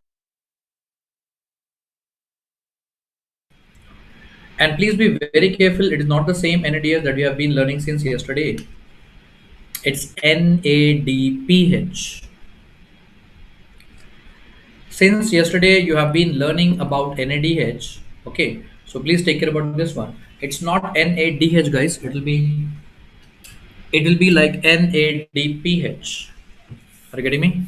It's not NADH. It's NADPH. Okay. So that's something very much important. Every time in your MC exam, same questions. Which of NADPH? Students are getting confused there. Okay. So these two important products are obtained here in this HMP shunt. In HMP shunt, there are two important products obtained, sir. Okay, no problem. I repeat the question here right now. In your MC exam, always they're asking the same question. The question is, which of the following is obtained in HMP shunt? And to confuse the student, they're giving two options: NADH, NADPH. I want you to keep an eye on NADPH. What is obtained in HMP shunt? Sir, NADPH. Now, my dear friends, what is the role of these two important products? Sir, from that time you are telling these are very much important. तो इसका importance क्या है? Okay. Remember, ribose 5-phosphate is the one which is helping you in the formation of DNA and RNA. Ribose 5-phosphate will help in the formation of DNA and RNA. And that thing I will teach you in our next topics. We are going to learn about DNA, RNA, all the nucleic acid, and then we are going to learn about the replication, transcription, translation. तो मैं आपको तब बताऊंगा, not now. So ribose 5-phosphate will help in the formation of DNA and RNA. NADPH has got many functions, so we'll divide that into three categories. Number one, it helps in fatty acid synthesis. NADPH will help in fatty acid synthesis. And now, my dear friends, can you please tell me fatty acid belongs to which category, guys? Hello, everyone. Fatty acid belongs to which category? Fatty acids will be belonging to like carbohydrate, proteins, or lipids. Fatty acids belongs to very good lipid. So please apply common sense. If fatty acid is forming here, if fatty acid is synthesized here, so can I write down here as lipid synthesis? Yes. If lipid is forming here, can I write down here as cholesterol synthesis? Yes. And if cholesterol is forming here, can I write down here as steroid hormone synthesis? Of course. Okay. Why? Because cholesterol is the one which is going to form all your steroid hormones. Any steroid hormone in your body, estrogen, progesterone, testosterone, mineralocorticoid, glucocorticoid, जितने भी सारे steroid hormones आपकी body में हैं, if they ask you question, if anyone asks you question कि कहाँ से form होते हैं, close your eyes, mark the answer as cholesterol. Cholesterol is the one which is going to form all the steroid hormones, guys. All the steroid hormones. Are you getting my point here? ठीक है? So therefore, I request my students always in the classes to only remember one word: fatty acid synthesis. Everything else will follow. Fatty acid synthesis, okay, that is why lipid synthesis, that is why cholesterol synthesis, and that is the reason why steroid hormone synthesis. And for the formation of all these, what do you need? You need NADPH. Acha.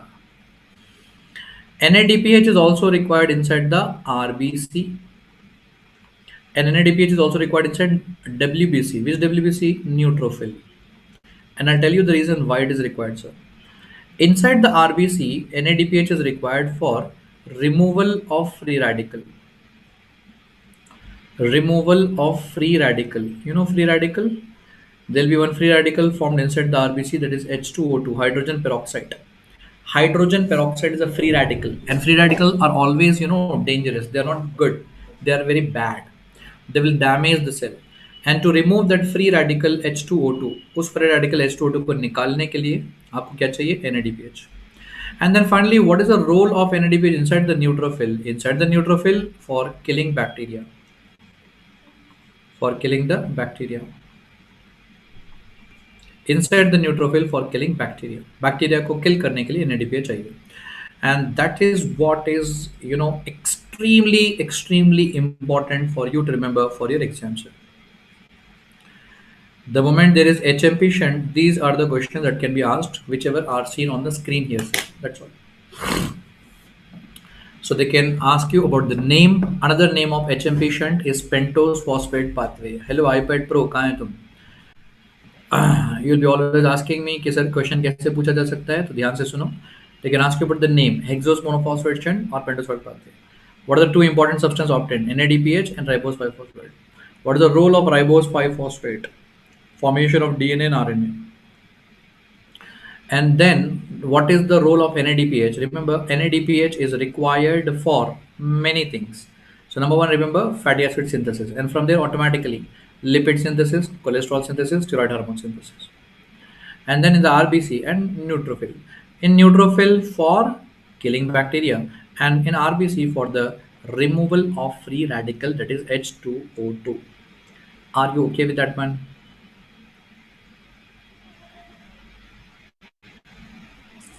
Come on, guys. Are you okay with that one?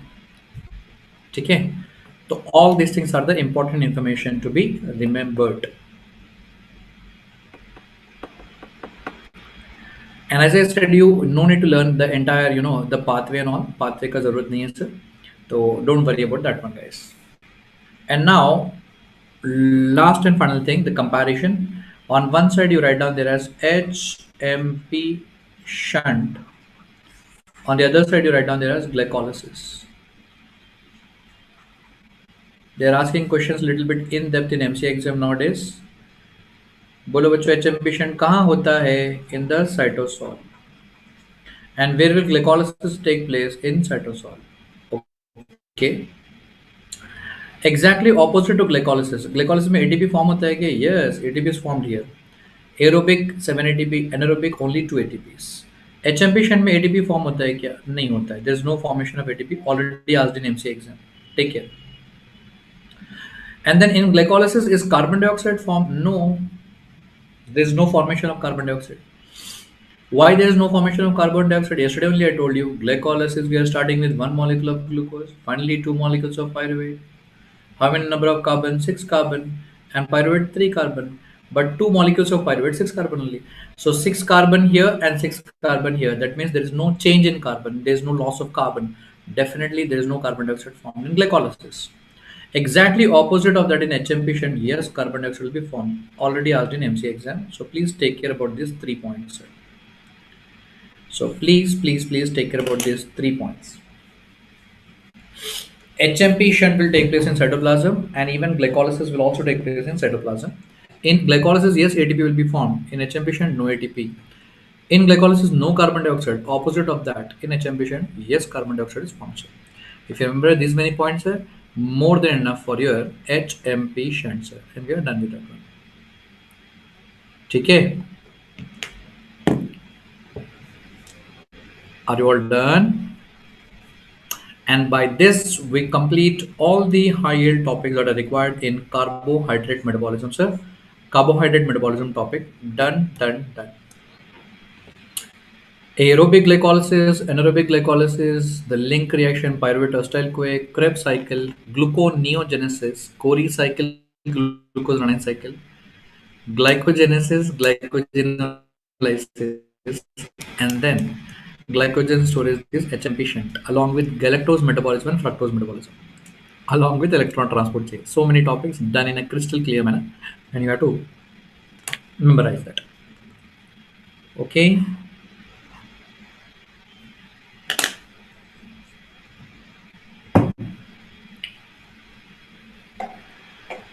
iPad Pro, whatever you're asking me, whether it is glucose 1 phosphate or glucose 6 phosphate, I told you yesterday itself that 1 phosphate or 6 phosphate is not the number of phosphate. It is a position, कहाँ पर attached है. Glucose 6 phosphate का मतलब होता है phosphate group is attached on. What is the meaning of glucose 6 phosphate? Phosphate group is attached on 6th carbon. It doesn't mean that you're having 6 phosphate. Okay. Thank you, Blessy. Thank you, love. Thank you, Bharat.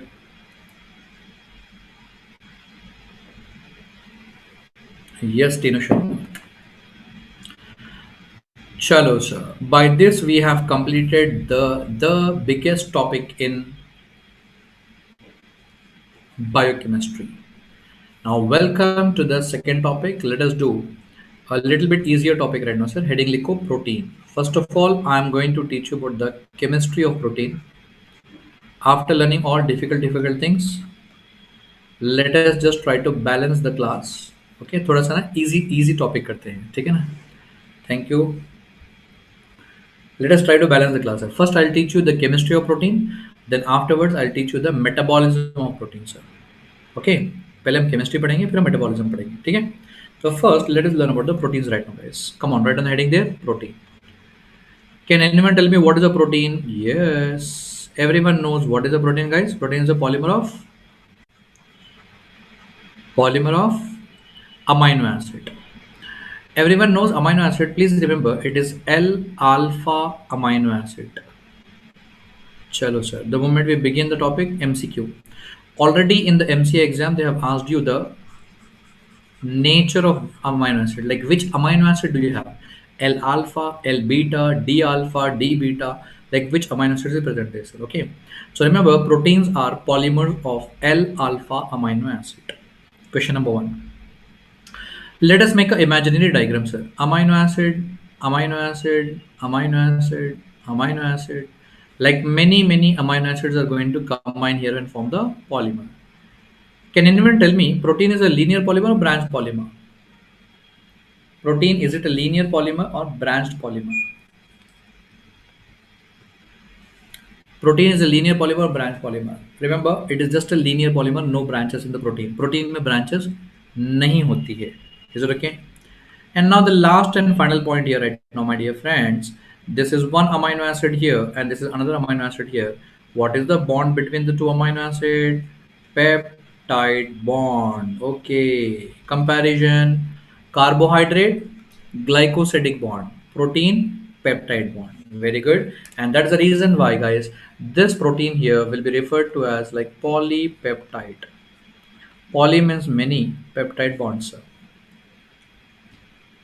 ठीक है. So I told you ना थोड़ा सा ना relax class itself. We'll try to balance the class. We'll study some easy topic first. Okay. So definition of protein, already you people know it's a polymer of L alpha amino acid, and then you already know what is the bond between the two amino acids, a peptide bond. That is the reason why polypeptide. And now, my dear friends, after learning this, now what is the next thing that we need to learn here? We need to learn about this amino acids.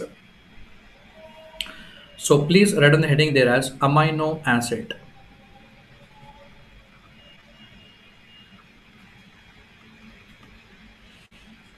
Yes. What is the definition of amino acid? That is important, sir. Write on there. It's very simple. It is a carbon compound. Amino acid, it's a carbon compound which consists of amino group and carboxylic acid group.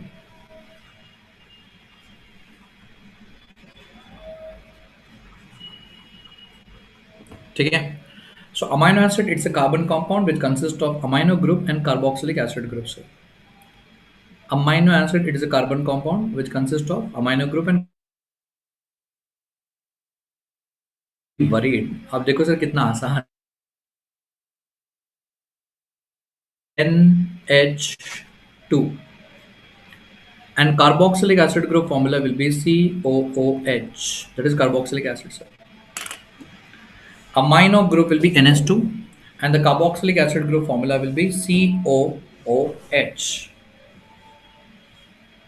Okay. Now we'll do one thing here. We will try to use the definition here word by word and let us try to make the diagram here, sir. Let us make the structure of amino acid. It's a carbon compound. It will consist of carbon. Okay, ji. We all know carbon will form how many bonds? So 4 bonds. Okay. चलिए आगे बढ़िए. It is a carbon compound which consists of amino group. One of the bond you attach amino NH2 and consists of carboxylic acid group. Another bond you attach the carboxylic acid group. So COH.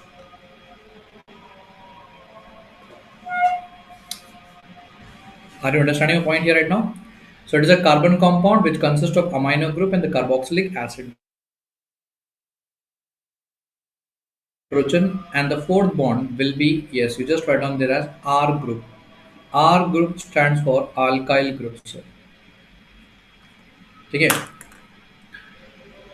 So amino acid will be a carbon compound. There will be a carbon in the center with the 4 bonds. One of the bond will have amino group, other bond will have carboxylic acid group. Third bond will always have hydrogen, and the fourth one will have alkyl group. I'll tell you the reason why. My dear friends, in total, you're having like 20 amino acids. I'll teach you within few minutes. And out of that 20 amino acids, sir, all the 20 amino acids, this much structure will remain always the same. इतना structure हमेशा same होता है. Carbon in the center with amino group, carboxylic group, hydrogen. Only the thing that will be changing always will be the R group, the alkyl group. Alkyl group changes and the name of the amino acid changes. Alkyl group changes and the name of the amino acid changes. Are you okay with that one here? So entire amino acid structure will remain the same in almost every amino acid out of all the 20 amino acid except for the alkyl groups. Alkyl group change होता है तो क्या होगा sir? उसका नाम बदल जाएगा. Glycine, alanine and all those things. चलो ठीक है. Now you might be thinking that so much difficult definition and all those things. यार इतना आसान है. कभी आपने जिंदगी में सोचा है कि अमाइनो एसिड को अमाइनो एसिड क्यों कहा जाता है? Have you ever thought in your life कि why is a amino acid known as amino acid?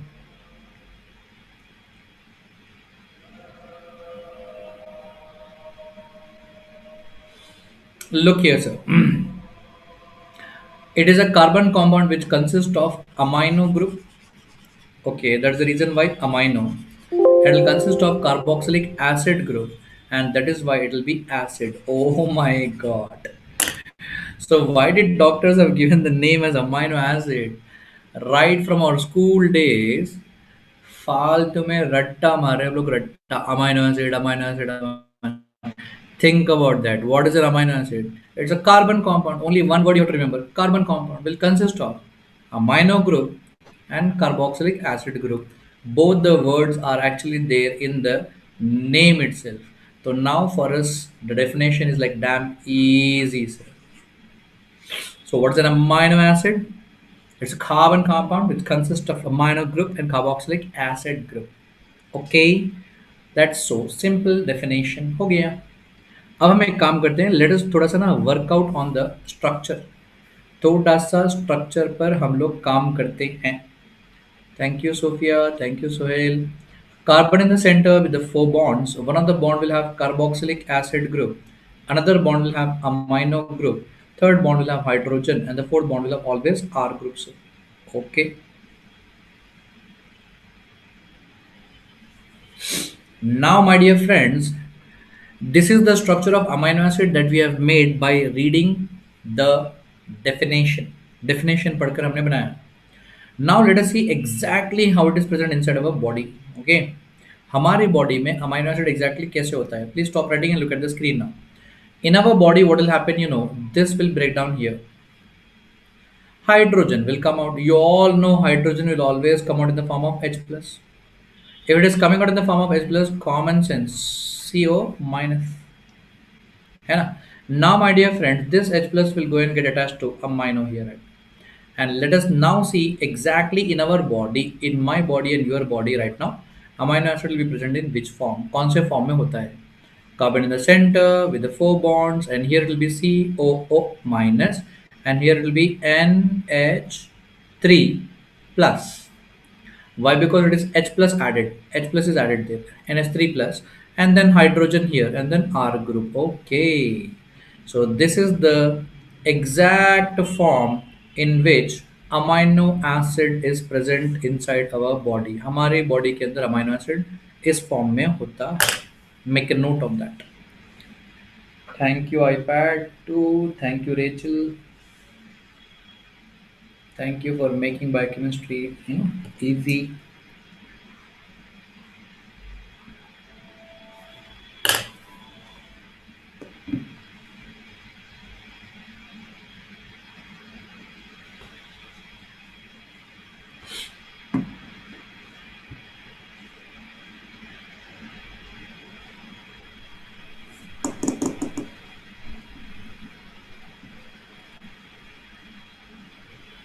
Okay, बच्चों,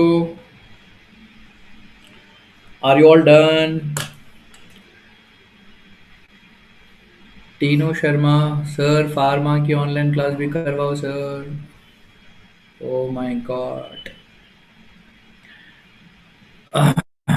Now listen here right now, guys. I hope you have learned about the ions in the school days. आपने ions के बारे में पढ़ा होगा school days में. Ions will be of two categories, sir. One will be like positively charged, another will be negatively charged. Positively charged ions are known as cations, and negatively charged ions are known as anions. है ना? And na? So I hope you have learned in your school days positively charged ions are cations and negatively charged ions are anions. Now welcome to MBBS, sir. School days हो गया. Welcome to MBBS. You can see this amino acid here, positive charge as well as negative charge. So should I call it as a cation or anion? Which ion? Remember, this will be known as Zwitter ion. This will be Zwitter ion. Okay. So therefore, my dear friends, update your knowledge. Ion which has got positive charge, cation, negative charge, anion, and both the charges present, it will be Zwitter ion. Is it okay? So you have to remember this point. Okay, it means that amino acid will be existing inside our body in the form of Zwitter ions. Amino acid will exist inside of a body in the form of Zwitter ion. Amino acid will exist inside our body in the form of Zwitter ion. Sure, ये हो गया sir. Definition and the structure of amino acid.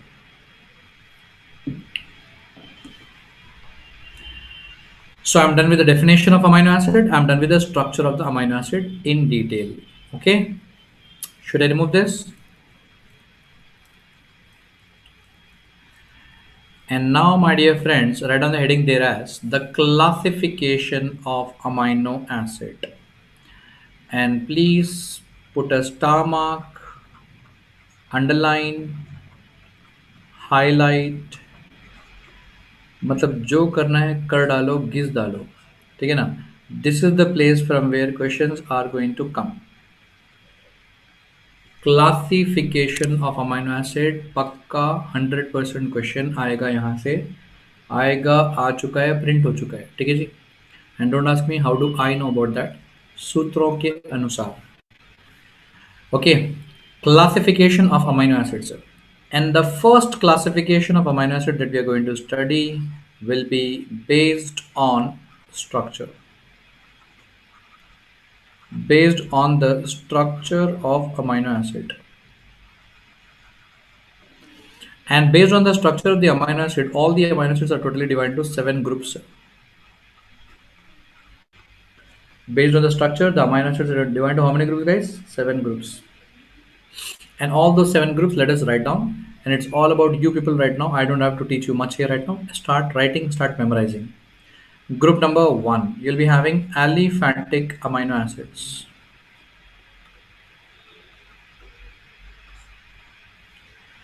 Aliphatic amino acids will include number 1, glycine, alanine,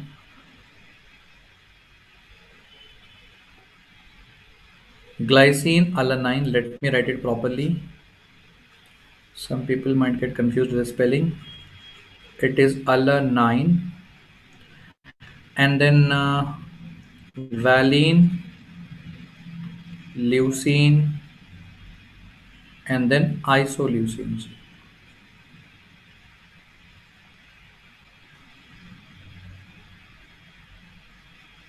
Okay, glycine, alanine, valine, leucine, isoleucine, these are all the aliphatic amino acid.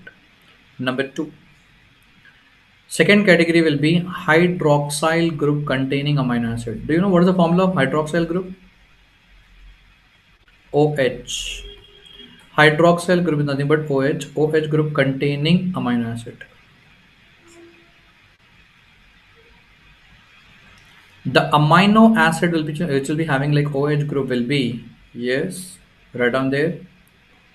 Number 1 will be your serine, and another one will be 309.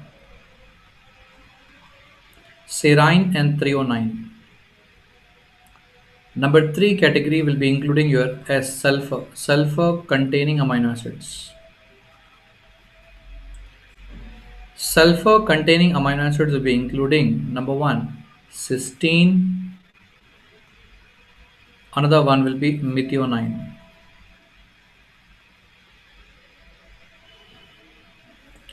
cysteine and methionine. ठीक है, that is sulfur containing. And then number four category will be your acidic amino acids. Acidic amino acids will be including your aspartic acid,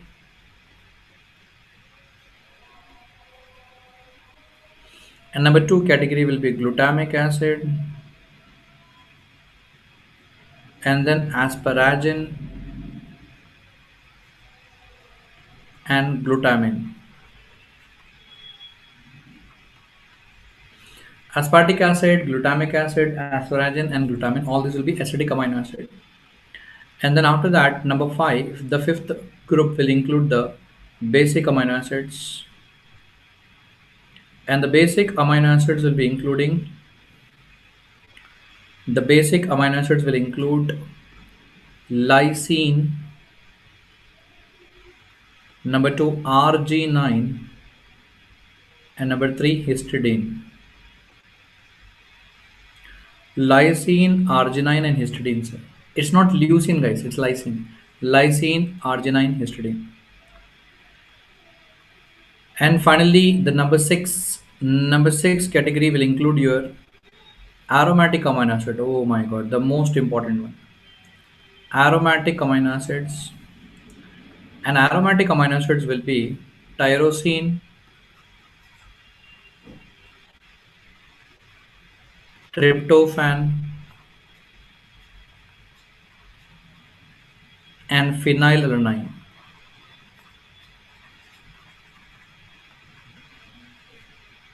Tyrosine, tryptophan, and phenylalanine, these will be aromatic amino acids. And the last and final, the seventh group will not be amino acid, it will be actually amino acid, I. And this amino acid here will be proline. The amino acid will be proline. So classification of amino acid based on the structure. Based on the structure, we are having like 7 groups, and you can see in the name itself here. Some are having like I mean to say, some are having sulfur in that. Some will be having you know OH group in that. Some will be having like acidic in nature. Some are basic in nature. So based on the structure, these are all the 20 amino acid base.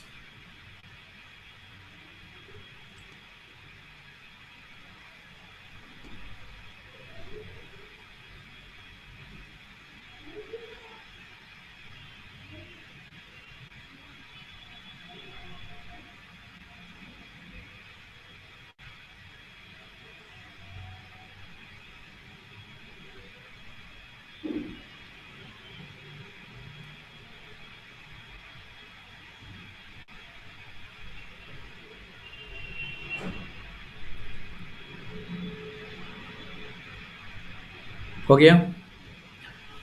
The last one, iPad 2, the last one is like, amino acid. It's not amino. Amino is like proline.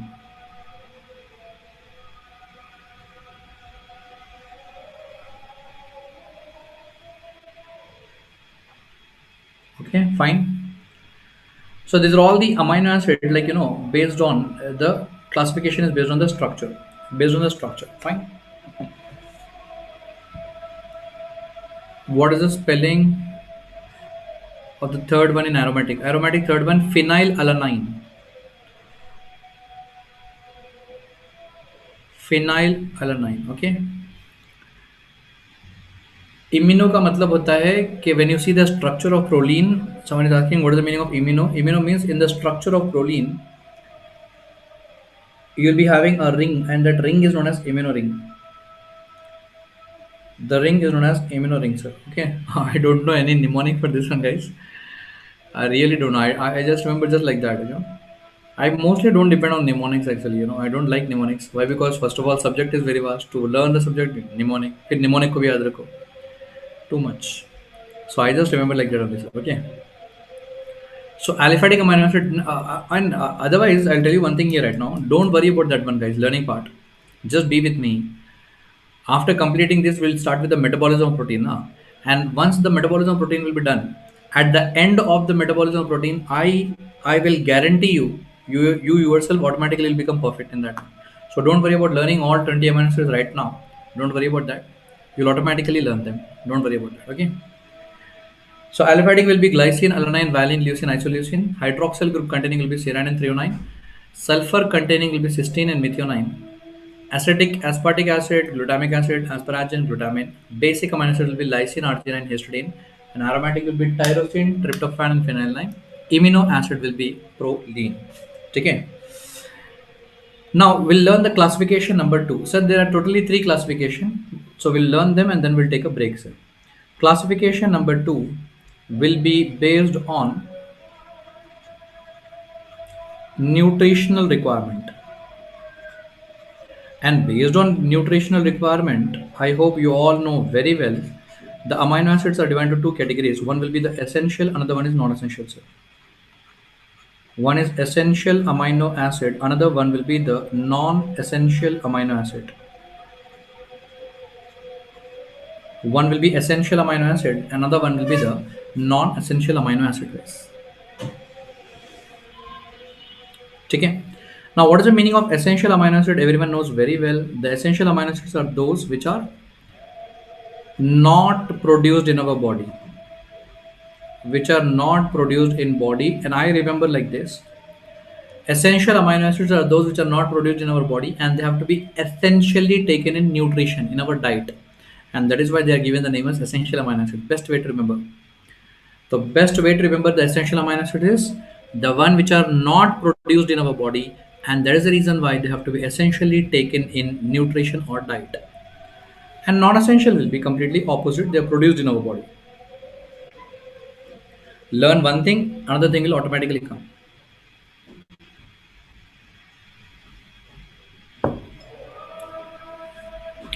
So essential amino acids will be those which are not produced in our body and they have to be essentially taken in diet. And non-essential will be those which are not produced in our body, which are produced in our body. Okay. And my dear friends, definition, I think 99% of the students will be already knowing the definition. Panga, the problem is out of these 20 amino acids which are essential, which are non-essential. There will be 10 essential, 10 non-essential. Look here. Whatever I'm highlighting are essential, guys. Valine, leucine, isoleucine, and then threonine, and then methionine. Okay, and then after that, all your basic amino acids, lysine, arginine, and histidine are essential. And then here, tryptophan, and then the phenylalanine, essential amino acids. So if you count all of them will be like 10 amino acids. So out of 20, 10 amino acids will be essential amino acids. Remember only one list, so automatically the remaining ones will be non-essential.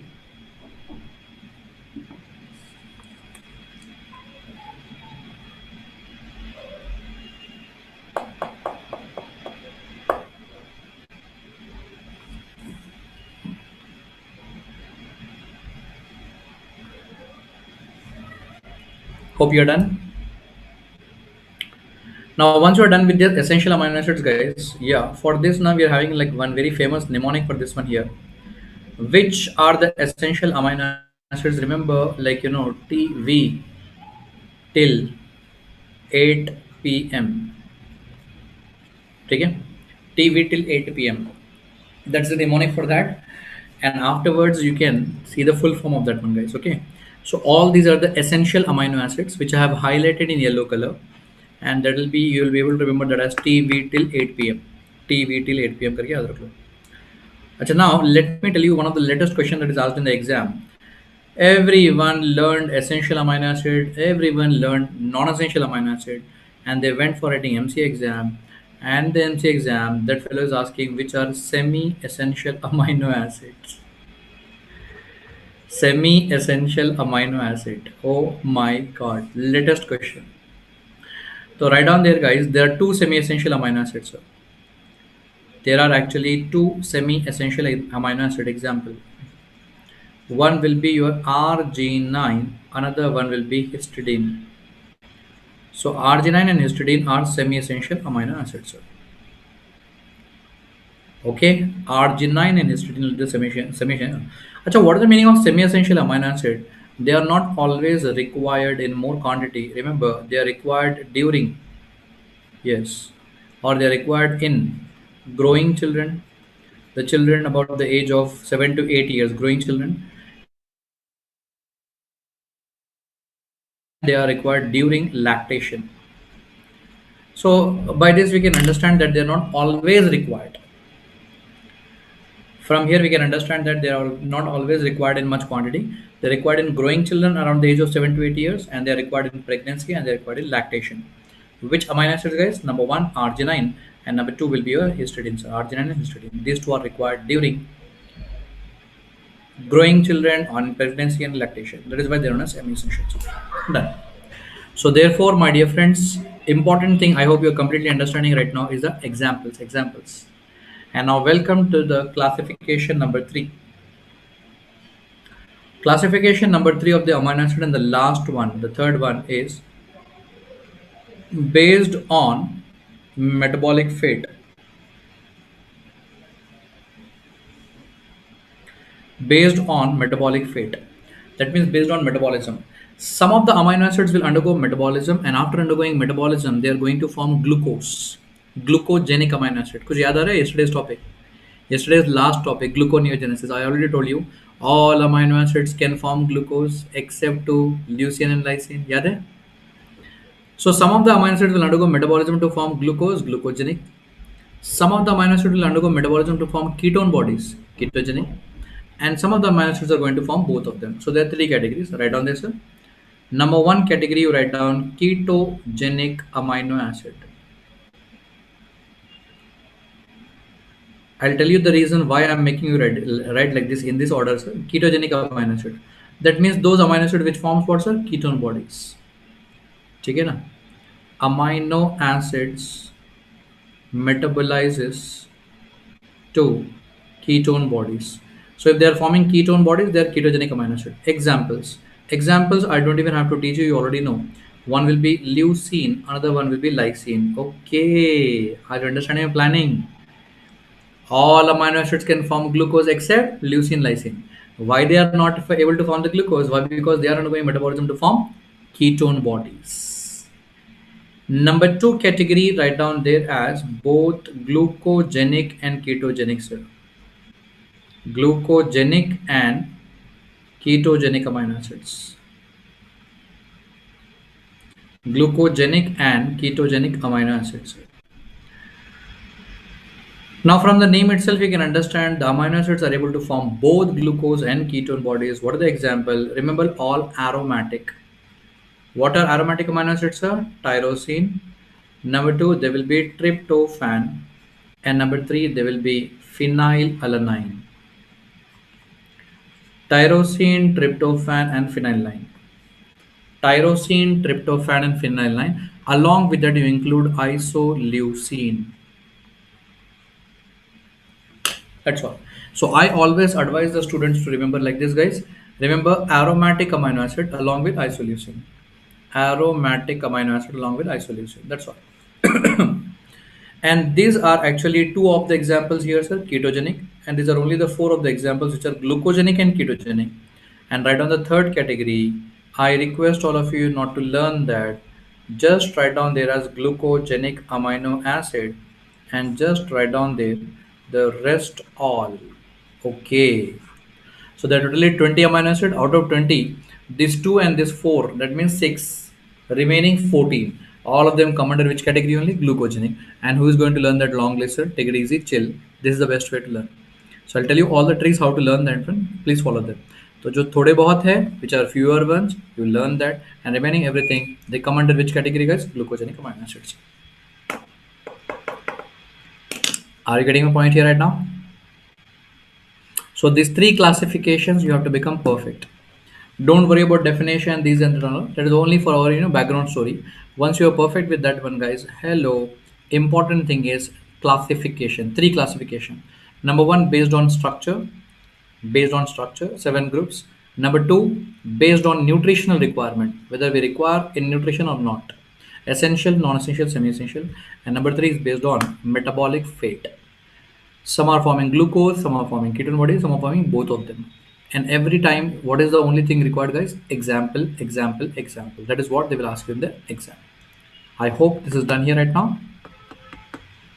Hello, my dear friends. I hope this is done here right now. And the questions will come from the classification. Okay? Questions will come from classification only. And that completes our this topic here right now. We'll take a small break here right now. After the break of 15-20 minutes, we'll continue the class with the metabolism of protein, sir. So please take a break here. After the break, we'll complete the entire metabolism of protein. आज हो जाएगा, sir. We'll complete it. Okay. So let's take a small break. Formed by serine. There is a OH group containing amino acid serine. Okay.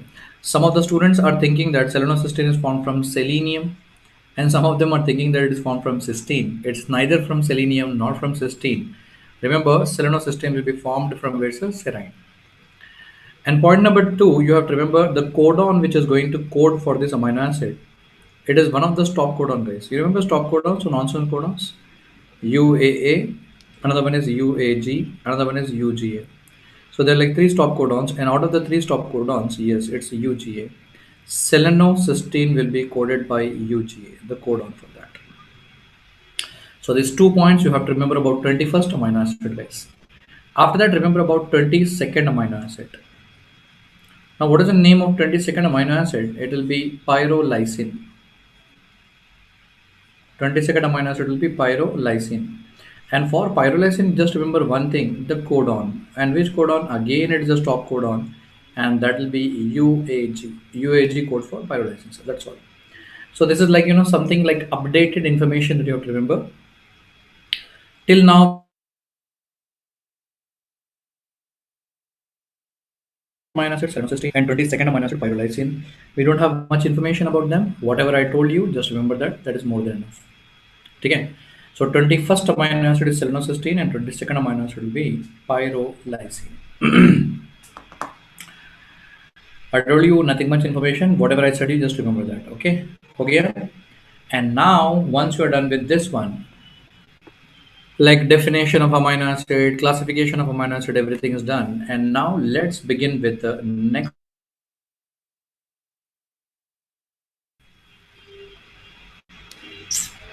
Let's finish off this topic of protein metabolism today.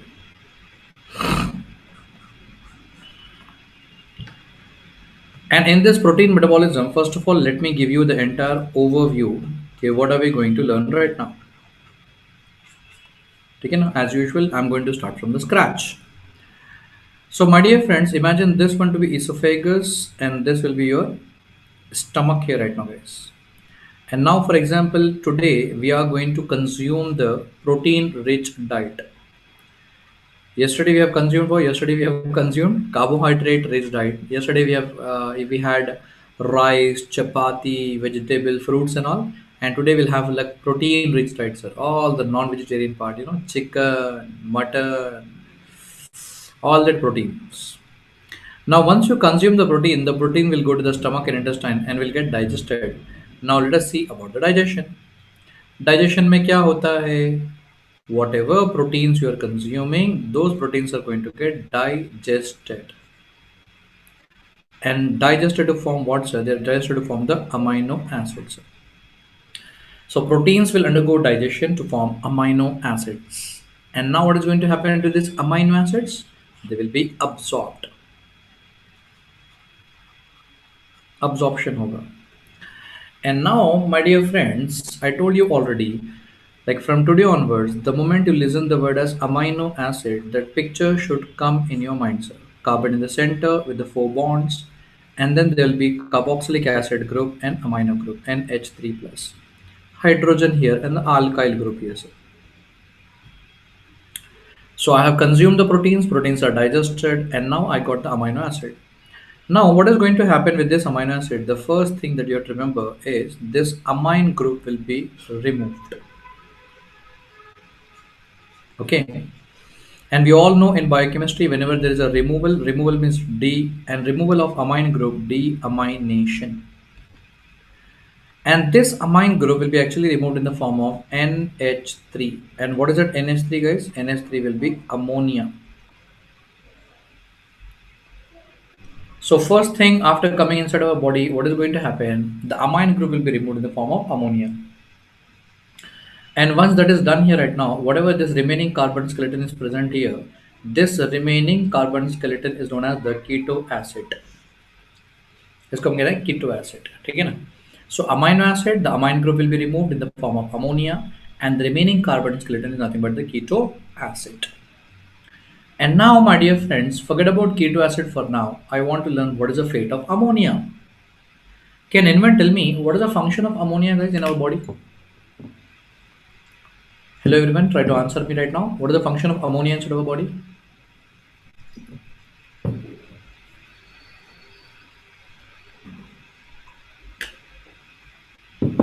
Very good. See, don't even think about any function. Ulta, ammonia is actually a very toxic substance to our body. It's very bad. It's toxic substance to our body. And because it is toxic substance to our body, so we are going to send this toxic substance to liver. Why we are sending to liver? To detoxify. And how is this detoxified? The ammonia will be going to the liver, and in the liver it will be utilized and it will be getting converted towards a urea. Okay, and that urea will be happily excreted out from the body. So in this manner, my dear friends, you should have a complete picture in your mind. Okay, what is actually happening whenever I'm eating chicken? So for example, if I'm eating chicken, there is nothing but protein that will get digested to form amino acid absorbed, then ammonia is toxic, sent to liver, and in the liver it will be getting converted to urea. And how it is getting converted to urea? Urea cycle. And right from input, right from eating to excretion, I told you everything, sir. So therefore, this entire picture should be like printed in your mind. Consuming food, digested, absorbed, then that is forming ammonia. Ammonia is going to liver, and in the liver, urea cycle. So from this entire, story, what do you have to learn right now? Yes, urea cycle, sir. चलिए पढ़ते हैं urea cycle, sir. So it's very crystal clear. In the MBBS days, unnecessarily students will be just mugging up urea cycle, urea cycle. If you learn like this, you will understand okay, what is the importance, why we are learning, like why is that urea cycle important, why it is happening, and all those things you'll understand. You know? So therefore, my dear friends, write on the heading as urea cycle. The first topic. First of all, learn the another name. Urea cycle is also known as the ornithine cycle. And it is also known as one more name. It is also known as the Krebs-Hanslade cycle. So therefore, urea cycle is also known as the ornithine cycle, also known as the Krebs-Hanslade cycle. पहले ना आराम से learn the name of that, guys. ठीक है? So urea cycle is also known as ornithine cycle, or it is also known as the Krebs-Hanslade cycle. Now, once you're done with the urea cycle, the next thing, the next thing is location. Sir. Where is urea cycle taking place? Obviously, I already told you where. In the liver. है ना? And where inside the liver it is taking place. Remember, the urea cycle is taking place both in cytosol as well as mitochondria.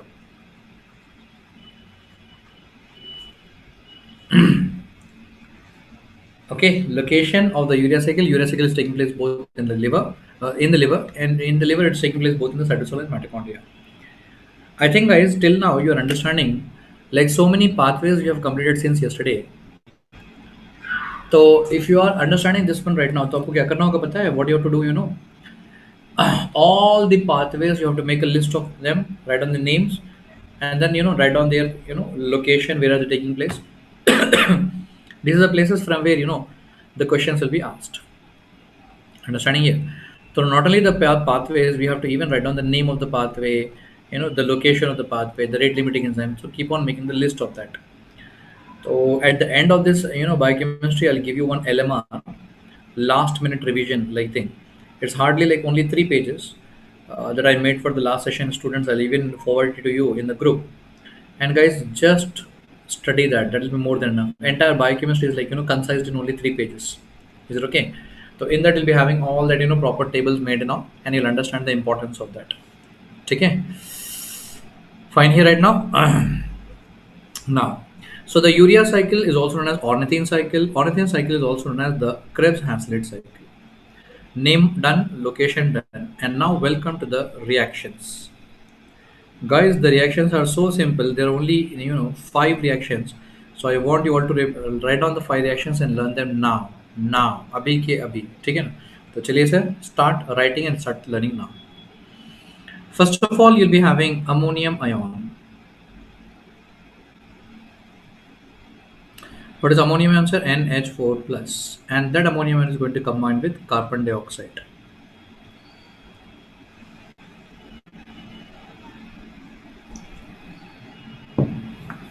And now the ammonium ion and the carbon dioxide, these two will combine together, and they will combine together and form a substance which is known as carbamoyl phosphate.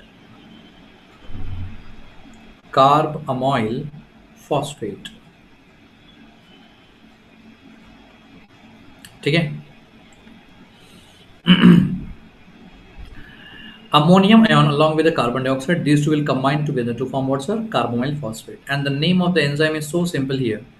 Because it is carbamoyl phosphate, it is known as carbamoyl phosphate synthase 1.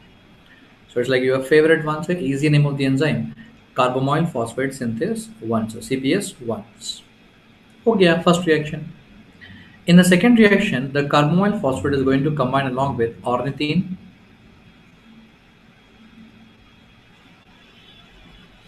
and these two will combine together to form citrulline.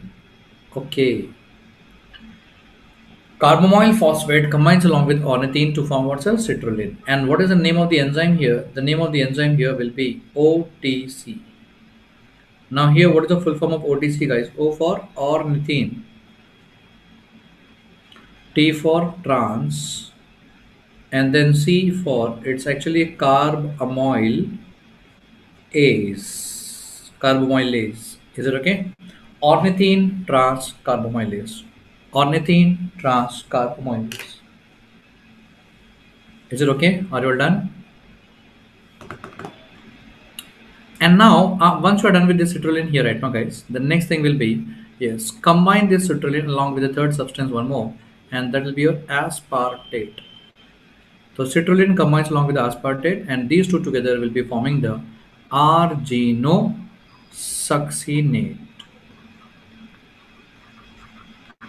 Arginosuccinate. Okay, it is going to combine along with the aspartate. You know, aspartate is aspartic acid. I told you yesterday one rule: ic acids will form 8 salts. Ic acid will form 8. So अभी हमने लिखा था break से पहले aspartic acid, that is nothing but aspartate. And here it is arginosuccinate forming here. What is the name of the enzyme? Arginosuccinate synthase. हो गया. Wow. So it's forming, therefore, arginosuccinate synthase. Now I request all of you to please stop writing here and try to first of all learn the three reactions that we have completed. Ammonium ion along with carbon dioxide, carbamoyl phosphate, first reaction. Carbamoyl phosphate along with ornithine, citrulline, second reaction. Citrulline along with aspartate, it is arginosuccinate. So it's like, the three reactions are like combining, combining, and combining. So पहले first you memorize these three reactions. First you learn these three reactions.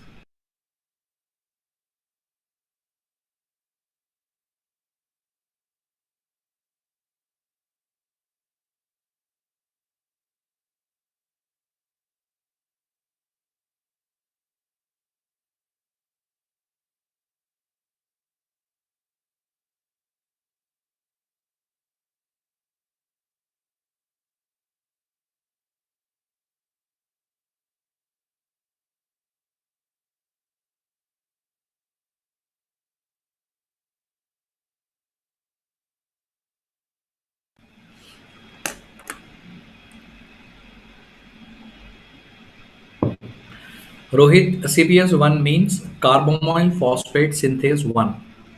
It's same the carbamoyl phosphate forming here, and therefore carbamoyl phosphate synthase 1. ठीक है? Carbamoyl phosphate synthase 1. Okay, Rohit? So once you are done with these three reactions here right now, guys, what I'm trying to tell you here is that, the first reaction is like combining, the second reaction is like combining, the third reaction is like combining. And now welcome to the fourth and fifth. I promised you in total how many reactions are there, sir? 5. The fourth and fifth reaction is like breaking down, sir. तो combining बहुत हो गया, चलिए break करते हैं. Arginosuccinate is going to break down to form Rg9, okay, with the release of fumarate. Arginosuccinate will break down to form, okay.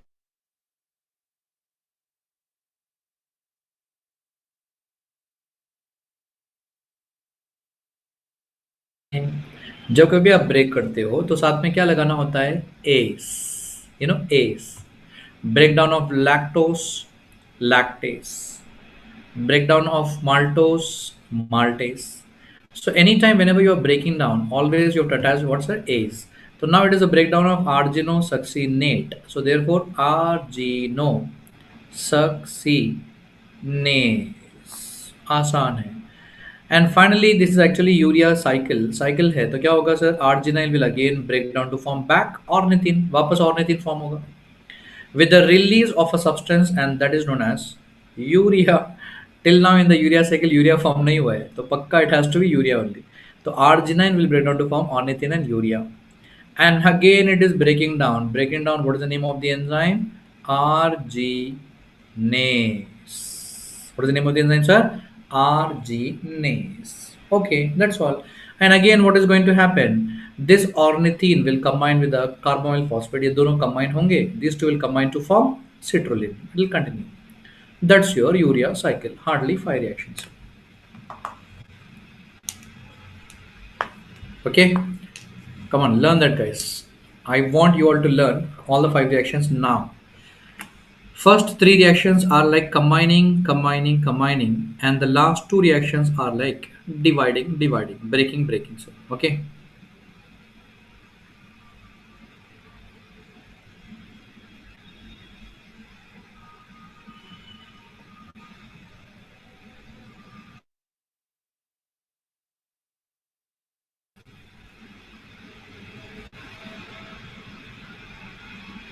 Very good, very good. Clear, done. तो चलिए sir हम एक काम करते हैं. लेट अस sir हम लोग ना मिलकर रिवाइज करते हैं. ओके, तो ammonium ion combines with carbon dioxide to form carbamoyl phosphate. Carboxyl phosphate combines with ornithine to form citrulline. Citrulline combines with aspartate to form arginosuccinate, and arginosuccinate will be dividing into arginine and fumarate, and arginine will be further dividing to form ornithine and urea. Done. And now welcome to our favorite student iPad. हमेशा same सवाल sir. अब यहाँ पर से सवाल क्या आता है? What is the question? Question number 1, sir. MCQ number 1. Can anyone tell me what is the formula of urea? Urea का फॉर्मूला क्या होता है? Remember the formula of urea here will be NH2CO. NH2. Okay. Formula of urea will be NH2CO NH2. Okay. Now once you're done with the formula of urea, welcome to question number 2, a little bit in depth. I request all of you to please look at the screen at once. Don't write, don't do anything. Please look at the screen, वरना confusion होगा. So please look at the screen. In depth they are asking, sir, where are you getting this NH2 from? Where are you getting the CO group from? And where are you getting this NH2 group from? मतलब आपको NH2 कहाँ से मिल रहा है? CO कहाँ से मिल रहा है? From one more NH2 कहाँ से? मतलब source. What is the source?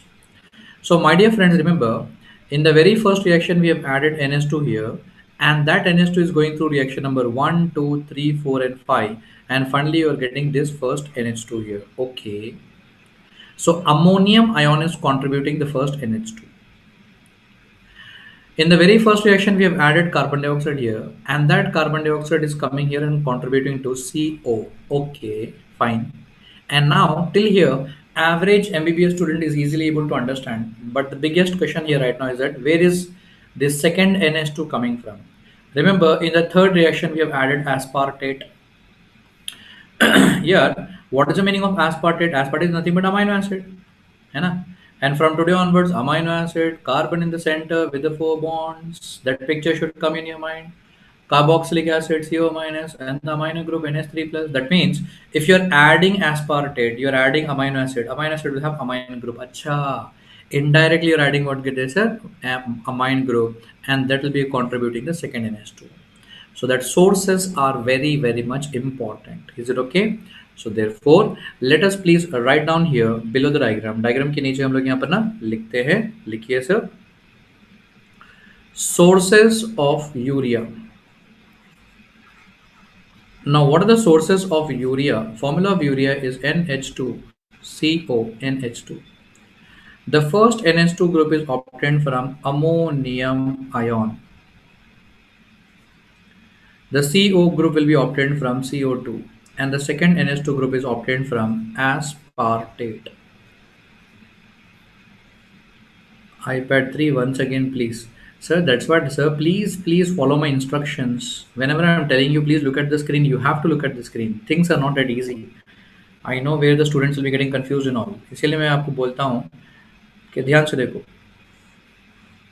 चलो, first of all, you write down the notes. I'll tell you then. And someone is trying to distract here the other students unnecessarily on the screen. What are you writing, sir?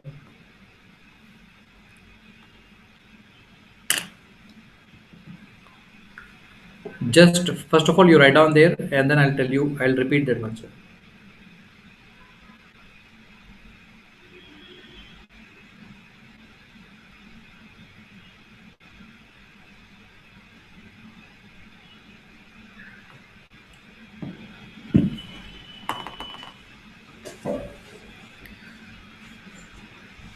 Now, my dear friends, if you're done with this one here, please look at this diagram here right now.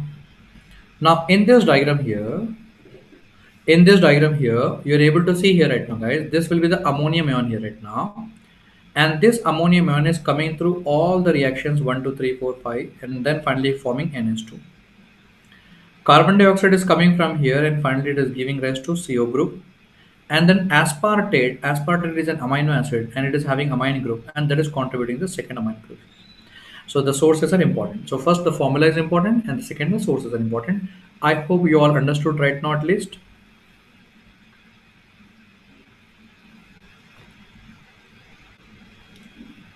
Everyone here, sir? At least now did you understand that one? The sources done. And now, my dear friends, I told you already the urea cycle will be taking place in liver, but in liver exactly where it is taking place. In the liver, it is taking place both in cytosol as well as mitochondria. In the liver, it is taking place both in cytosol and mitochondria. So now what we have to learn right now, guys, we need to learn okay, out of these 5 reactions, which reactions are taking place in cytosol and which reactions are taking place in mitochondria. So to learn that, what you do is just mark a line here like this.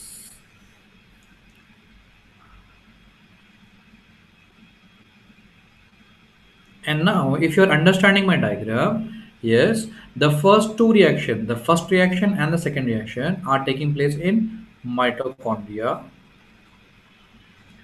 and the remaining 3 reactions are taking place in cytosol. So the first 2 reactions are taking place in mitochondria, and the remaining 3 reactions are taking place in cytosol. Okay.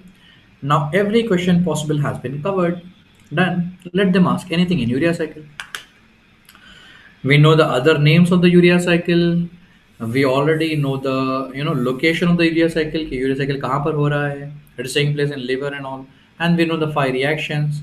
And then we already know the locations. So first 2 reactions in mitochondria and the remaining 3 reactions in cytoplasm. That completes your urea cycle. So, okay. And remember from last two from last 2 exams, they are asking the question based on urea cycle. So please take care about that. So please learn about that properly, guys. Is it okay? Fine here right now. Sure, done.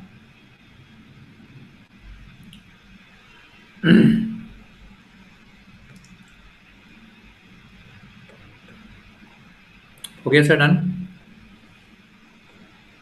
Now, my dear friends, once you are done with this one here right now, once you are done with okay the urea cycle here right now, guys, and now let's go towards the next topic here right now, sir. And the next topic that we are going to learn right now will be a big topic, guys. So I want all of you to please concentrate here now. अब हम ना actual topic start कर रहे हैं, sir.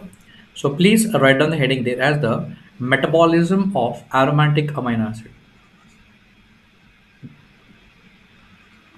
Metabolism of aromatic amino acids. aromatic amino acid. So now what will be the metabolism of the aromatic amino acid? Let us learn in detail right now, guys. Now everyone here right now. First of all, as usual in every topic, overview. See, you all know that before the break we have learned there are three aromatic amino acid.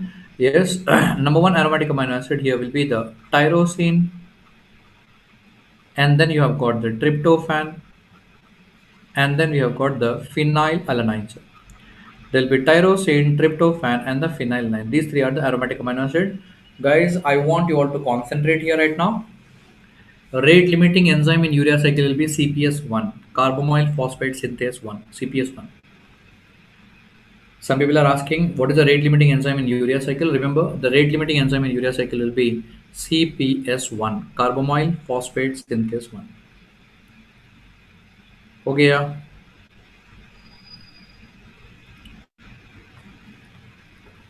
And now once you're done, guys, yes, everyone here, sir. Guys, this will be the biggest topic. Actually, अगर आपने ना ये topic complete कर लिया ना, if you finish this topic, I'm telling you, damn sure, for sure, I'm telling you, almost like 60 to 70% of your protein metabolism will be done, sir. So I want you all to concentrate here right now, guys. Okay. Now, out of the three aromatic amino acids, tyrosine, tryptophan, and the phenylalanine, remember, first we are going to discuss about the tyrosine amino acid and we are going to discuss about the phenylalanine. Tryptophan हम लोग ना बाद में पढ़ेंगे, ठीक है ना? Tryptophan we are going to learn afterwards. So first we are going to learn about tyrosine and phenylalanine. Now everyone observe here right now, guys, what is going to happen. First of all, overview, sir. First of all, write down the overview there. I'm having phenylalanine. Phenylalanine is going to get converted to, yes, inside of a body, phenylalanine is going to get converted to tyrosine. So the only reaction, it is going to get converted to tyrosine. Okay? Phenylalanine is getting converted to tyrosine. Okay, now some of your friend is writing there. इस बार question आया था इससे. Is it okay? So please learn this properly, other guys. This is like very much important topics.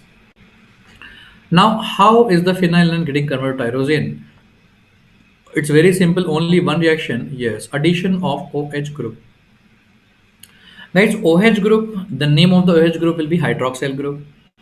And if hydroxyl group is added, we all know it is known as hydroxylation. Okay. And now, what is the name of the enzyme? Obviously, hydroxylase.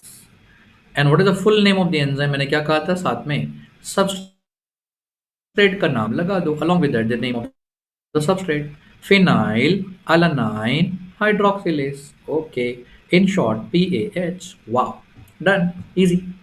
So phenylalanine is getting converted to tyrosine. Yes, in the presence of which enzyme? Phenylalanine hydroxylase. After the formation of tyrosine, remember tyrosine is one of the very important amino acid. It is going to form number one, melanin. Tyrosine is the one which is going to form T3, T4, the thyroid hormones, and tyrosine is the one which is also going to form the catecholamines. And the catecholamines will be your dopamine and then norepinephrine and then epinephrine. So these three are together known as the catecholamines. Is it okay? And this table or this entire overview should be like printed in your minds. Why I'm telling you like this is now for another 15-20 minutes, we are going to work out on all these four topics. Topic number one, phenylalanine to tyrosine conversion. Topic number two, tyrosine to melanin. Topic number three, tyrosine to T3D4. And topic number four will be tyrosine to catecholamine. So we are going to learn all the four topics right now. And that will be completing almost the major chunk, major part of the protein metabolism. I hope it is very clear, guys. Shall we begin then? Shall we begin then? Just confirm me. Yes. So the first topic that we are going to begin here right now, please write down the heading there as conversion of phenylalanine to tyrosine. Okay? Conversion of phenylalanine to tyrosine. And my dear friends, 90% of this already you know. Phenylalanine is getting converted to tyrosine by addition of OH group. And that's the reason why, what is the name of the enzyme here? It will be hydroxylase phenylalanine hydroxylase. Already हमने ना overview में ही complete कर दिया है. We have already finished this in the overview itself. Are you getting me? ठीक है? Are you all getting me? So phenylalanine is getting converted to tyrosine by addition of OH group, and that is why the name of the enzyme there will be hydroxylase, phenylalanine hydroxylase.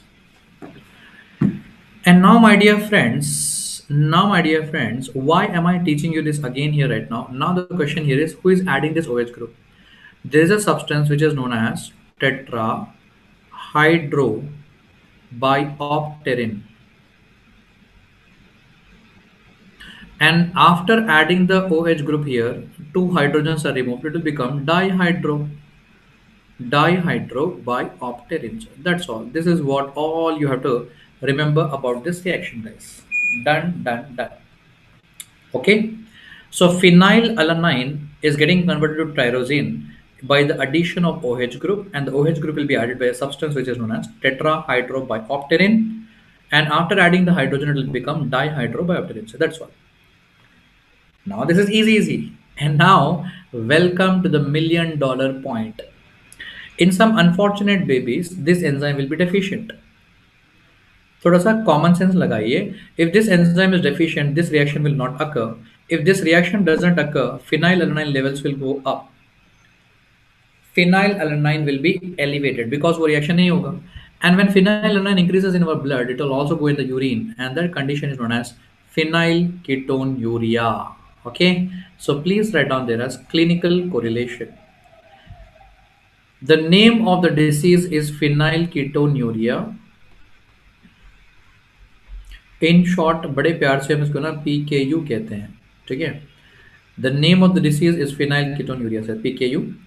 And sir ने कहा था क्या किया जाए sir? Always learn the enzyme deficient in biochemistry. Name of the disease and enzyme deficient.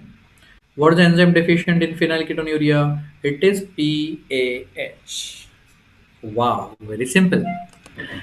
So phenylalanine hydroxylase enzyme will be deficient, leading to a disease known as phenylketonuria. And now, my dear friends, after writing enzyme deficiency, always make a habit of writing the clinical feature. And please learn the clinical features of this disease, okay, in my way, in my style. Welcome here, sir.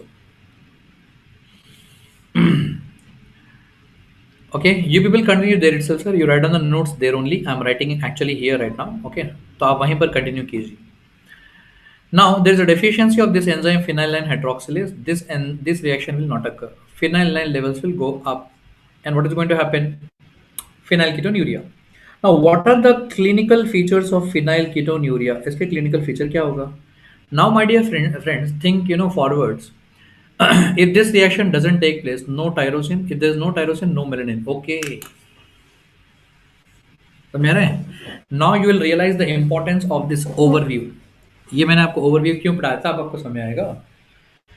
If there is decreased melanin, yes, what is going to happen, sir? Our skin, the pigment, actually the melanin is actually the pigment of the skin. So what is going to happen? Yes, due to decreased melanin, the skin will become pale. So there will be like pale skin. So there will be pale skin, guys. Okay, the skin pigmentation will be decreased, so therefore it will be like pale skin. Okay, fine here right now, guys. So melanin is actually decreased, and if melanin decreases in the skin, so therefore what is going to happen, guys? The skin is going to become very much pale. Not only that, the melanin is also present in the hairs also. Okay, and because it is present in the hairs melanin decreases, leading to blonde hairs. Okay. Now, guys, what is the meaning of blonde hair here? I hope you all know very well. You have actually studied in the foreign universities. So some students might be from Russian universities, or some students might be from the Ukrainian universities and all.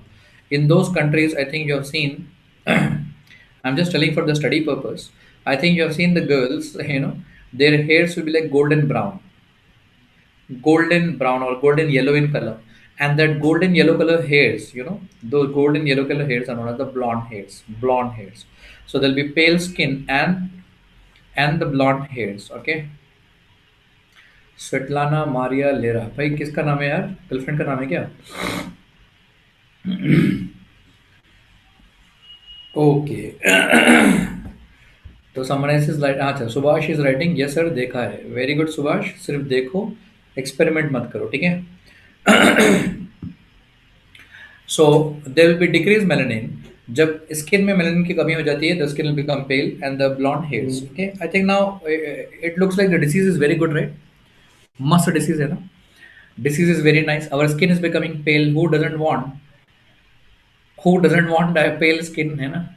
In our India here, everyone is like fair and lovely. पता नहीं कितने cosmetic लगाते हैं गोरे होने के लिए, and we are getting like ready-made pale skin, and the two not even that blonde hairs. Wow, you don't have to go to salon, and then you don't have to do all that, the shades and all.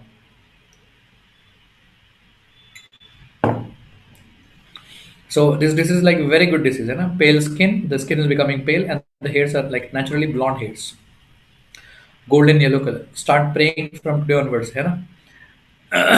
ऊपर वाले से दुआ करो आज से.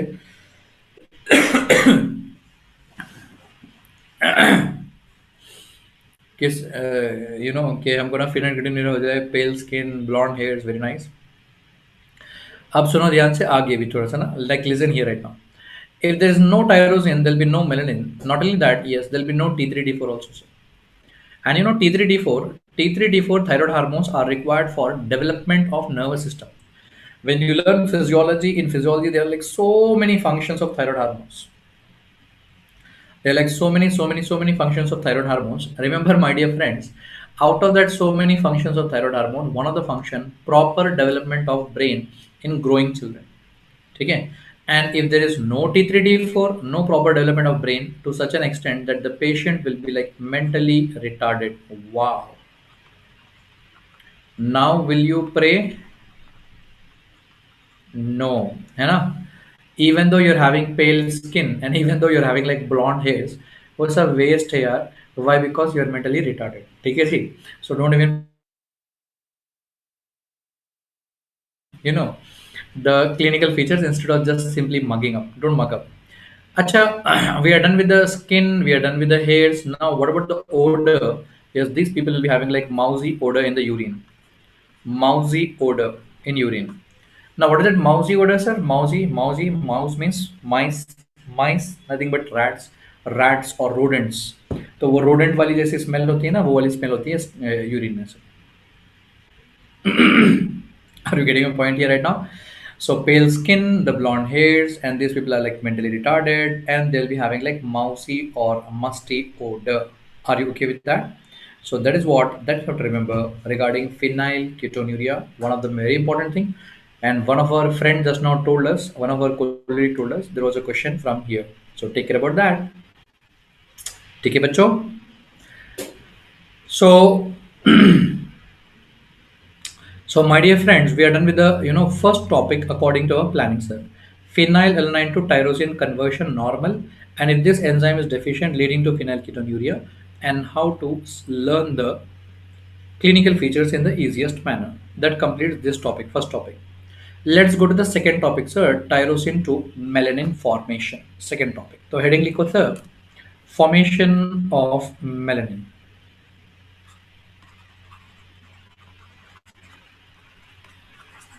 Formation of melanin.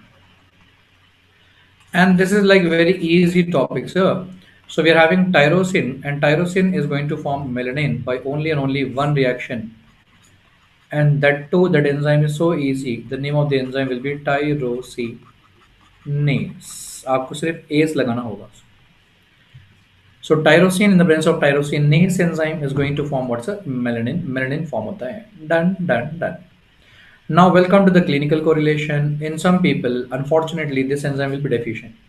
When this enzyme is deficient, no melanin at all. When there's no melanin at all, no pigmentation. Guys, try to understand the difference between deficiency and decrease. Decrease, deficiency. Okay. What is the difference here? Deficiency का मतलब क्या होगा sir? Completely नहीं होगा, there is no melanin at all, deficient, खत्म हो गया. Decrease is actually, only there is a decrease in the level. Now, when melanin decreases, अगर melanin की कमी होती है, then pale skin. If there is no melanin at all, no pigmentation, the skin will be having white patches, and that white patches on the skin, that condition is known as albinism. Have you seen these people with albinism? है ना? There'll be white patches on the skin with no pigmentation. When you learn this in dermatology, definitely albinism, yes, the enzyme deficient, there will be tyrosinase. Dermatology sir will teach you, sir. Take care about that. Okay. So in albinism, what is the enzyme deficient? Tyrosinase. And that completes this topic. Welcome back to our overview. I'm done with formation of melanin. And now let us learn the formation of T3 and T4, sir. And this one is the biggest topic, sir. Welcome here.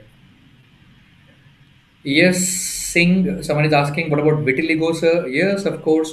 उसी का variant होता है यार. Enzyme deficiency वही होगा. उसमें कुछ differences होता है, वो आप बाद में डर्मेटोलॉजी में पढ़ोगे. Albinism, vitiligo, everything. The enzyme deficiency will be tyrosinase only. फर्क ये होता है, I don't want to go into that detail right now. In some of the people what will happen that white patches formation will start from surrounding the lips. यहाँ से start होता है और फिर फेस एंड नेक यहाँ पर spread होता है. In some people, the white patches will start forming from the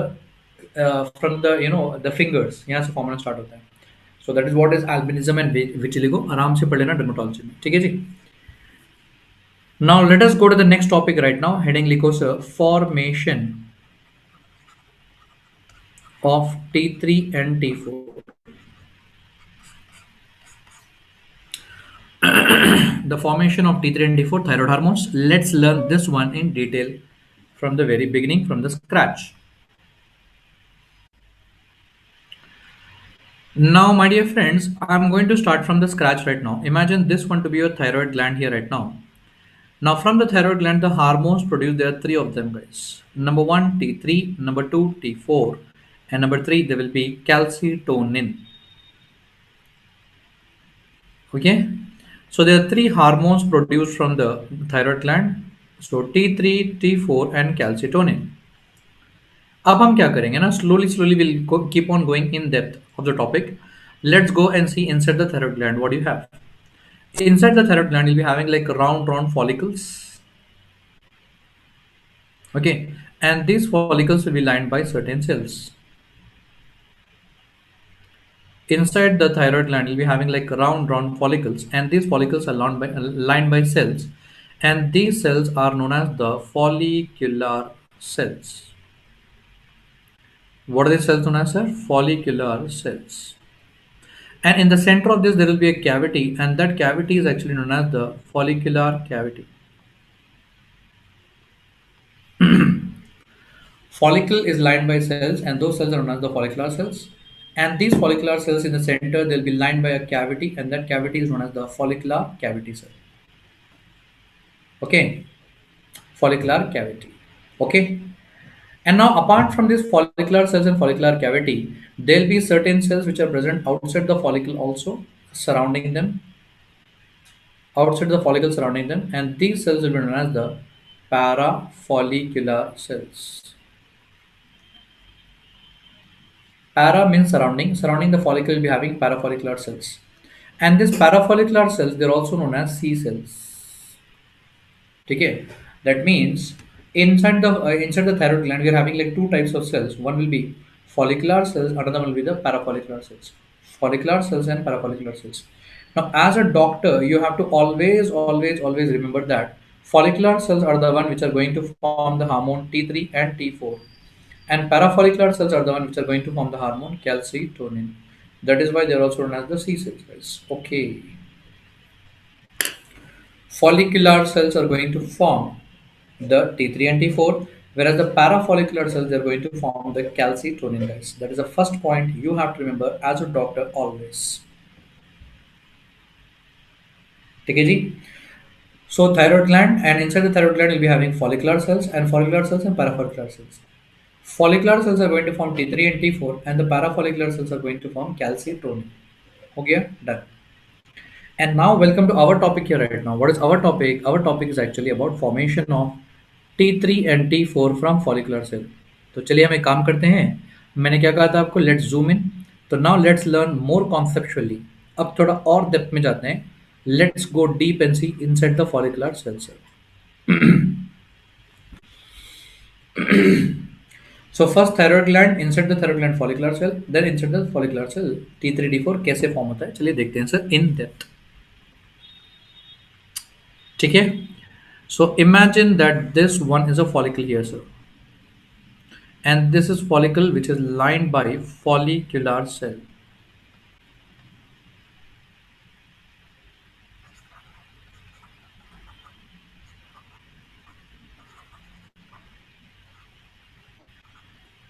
ठीक है. So this big thing is a follicle, and the follicle is lined by follicular cells, and inside this follicular cells here there will be a follicular cavity. Okay. And now these cells are going to form T3 T4. कैसे मैं आपको बताता हूँ sir. Are you done with the diagram? Come on guys, are you done with the diagram? Are you all done with the diagram?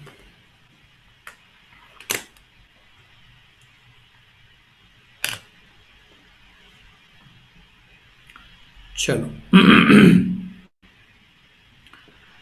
Now once you are done with the diagram here, yes sir, let's get started right now. I'll tell you the trick how to remember this in an easy manner. Remember, our follicular cells has got like two functions.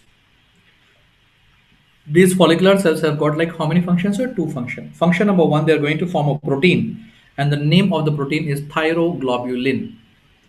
The follicular cells are going to form a protein, thyroglobulin, and after forming that protein, thyroglobulin, they are going to transport that into the cavity. So in the cavity right now, you'll be having thyroglobulin. And I'm telling you repeatedly, it's a protein. If it is a protein, what it is made up of, guide? Amino acids. So it is made up of like many amino acids. Somewhere in the middle, we are having an amino acid known as tyrosine. Okay. Here comes the hero of the story, tyrosine. Okay. So tyrosine amino acid is present in which protein? Thyroglobulin protein. Okay. Function number one done. Welcome to the function number two.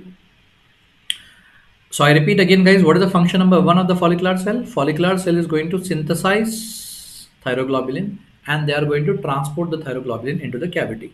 Okay, done. Function number two. Outside the follicle here, you'll be having iodide ion. It is going to take this iodide ion up, sir. And in your textbooks, they have given the word as trapping. It is known as trapping of iodide ion. They are going to trap the iodide ion. It's like a nice story, sir. Okay, so please remember this like a story only. So it is going to trap iodide ion. After trapping the iodide ion, that is getting converted to iodine. Please recall yesterday's class and tell me, iodide to iodine, is it oxidation or reduction?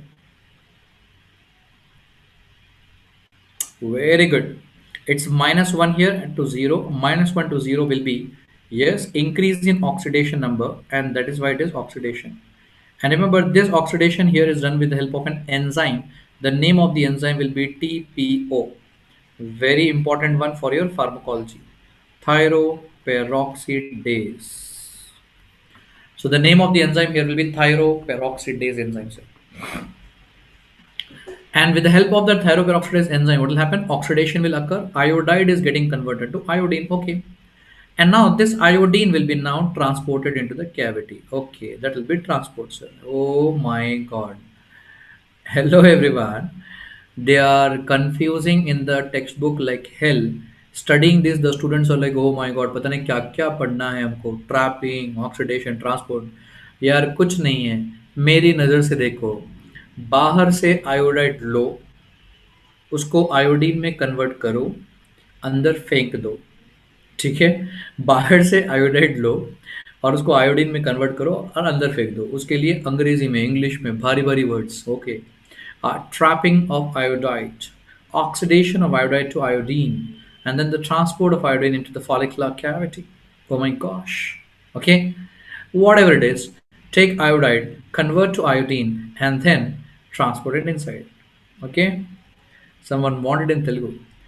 బయట నుంచి iodine పట్టుకోండి, convert iodine, అయోడైడ్ని అయోడిన్ని మారించండి, convert చేయండి, దాని తర్వాత throw చేయండి, అరే what ever, iodide, okay, and then iodine, and then convert inside.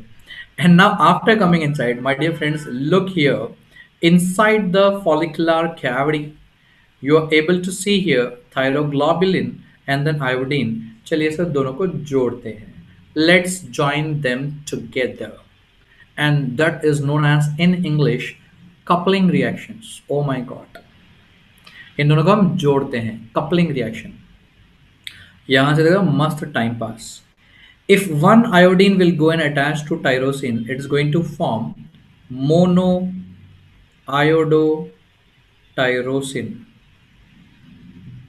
And if two iodine are going and joining with the tyrosine, that is going to form diiodotyrosine. Such an easy thing.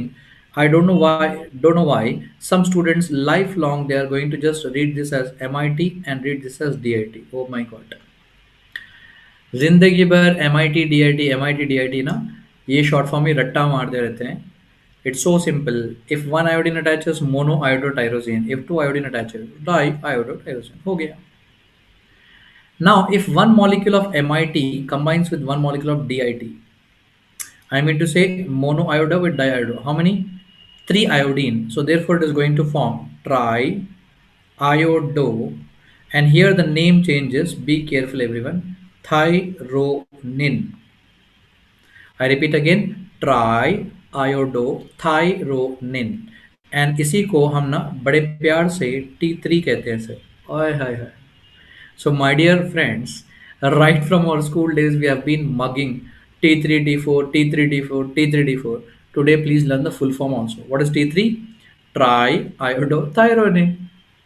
And now, one molecule of DIT and one more molecule of DIT. How many molecules? Two. If there are two molecules of DIT, how many iodine? Four. And four iodine means what, sir? Tetra iodothyronine, and that itself is known as T4. Oh my god. समझ रहे हैं? This is how T3 and T4 are formed from our amino acid, that is tyrosine amino acid, sir. इतना आसान है, इसके लिए a hell lot of confusion in textbooks and all those things. It's almost like just 1 plus 2, 2 plus 2 and all, sir. Mono plus di, it is tri, and di plus di, it will be tetra. हो गया sir, T3 T4 formation हो गया. And out of T3 and T4, my dear friends, remember T4 is the one which will be known as thyroxine. क्या कहते हैं इसको हम? Thyroxine. Done, sir. Class. Crystal clear concept. I hope it is very, very clear right now. It's easy for you now.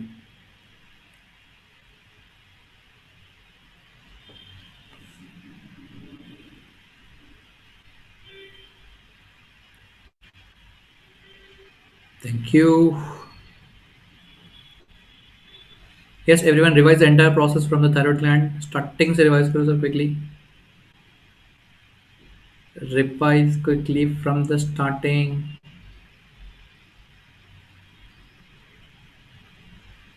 Thank you, thank you. Malayali मेरे को नहीं आती भाई. I don't know Malayali. I can't say Malayali.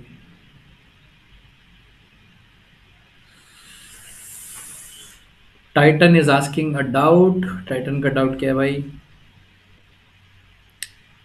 No Titan, वो separate नहीं होता है, उसी के साथ में अटैच रहता है, वो उसी के साथ में अटैच रहता है. It will get separated after a long long time, not immediately. Where are you from? Galaxy A50. Someone is asking. I am from Hyderabad. I am from Hyderabad,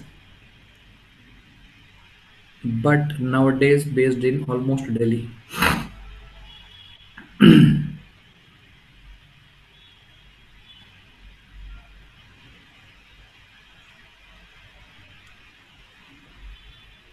बोलो बच्चों, हो गया?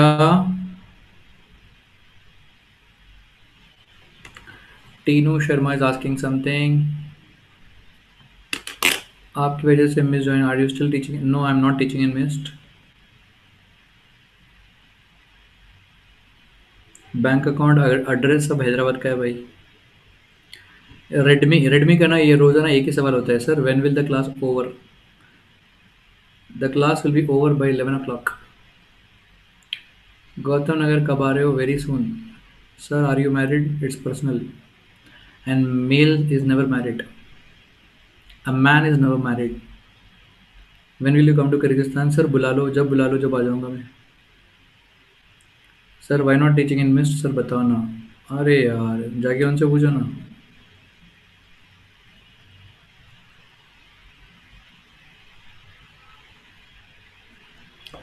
It was decided actually very long back, about कि I'm not going to teach in mist. Almost like last December only. पता नहीं आपको shock क्यों लगा?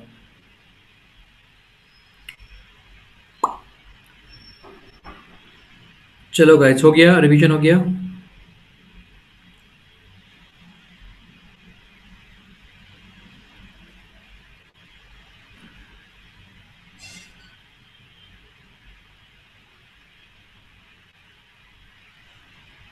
There is a lot of plan for Jaipur, Jayasam.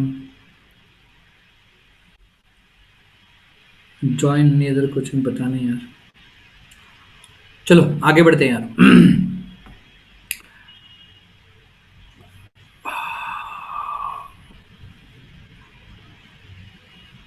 चलो सर आगे बढ़ते हैं, रिवीजन हो गया। Hello, in all this don't forget what we are learning.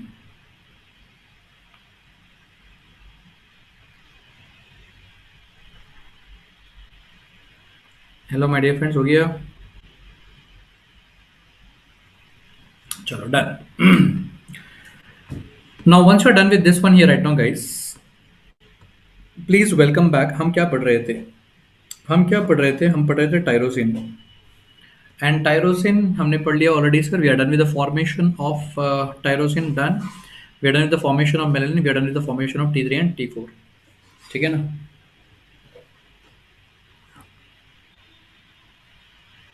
I don't know why is everyone asking me about the revision section. मैंने कब promise किया था भाई? रिवीजन सेक्शन कब लोगे sir? Oh my god. Sir will you be teaching in Bengaluru? Will you come sir? Please बुला लो, please call me, I come to Bangalore. I come very often to Bangalore, I love Bangalore. चलो sir आगे बढ़ते हैं। Let's complete this topic right now. We are done with the formation of melanin, and then we are done with the formation of T3 T4, and now let us see the formation of catechol amines. ठीक है ना? Catechol amine formation पढ़ते हैं। चलो sir, welcome to the formation of catechol amines, and by that will complete this topic.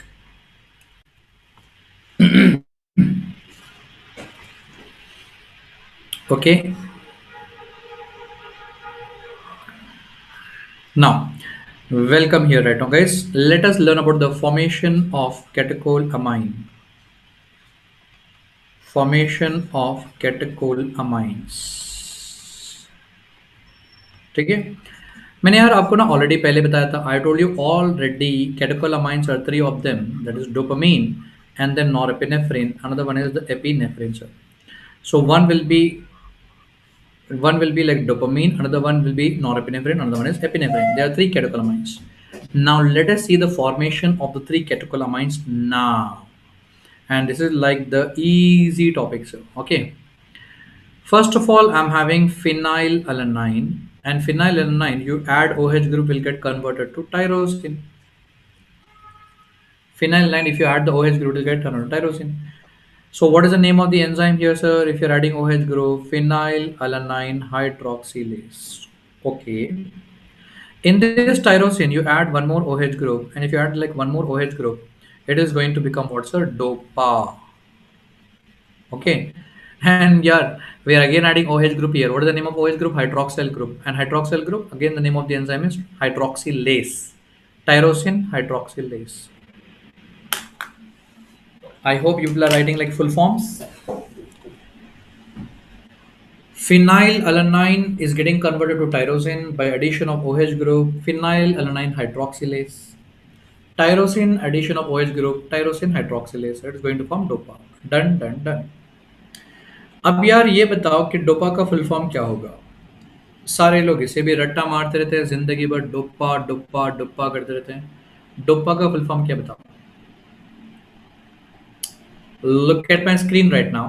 हमने क्या किया? In the phenylalanine we have added one OH group, hydroxyl group, and one more OH group, hydroxyl group. दो बार हमने add किया, तो therefore it is dihydroxy,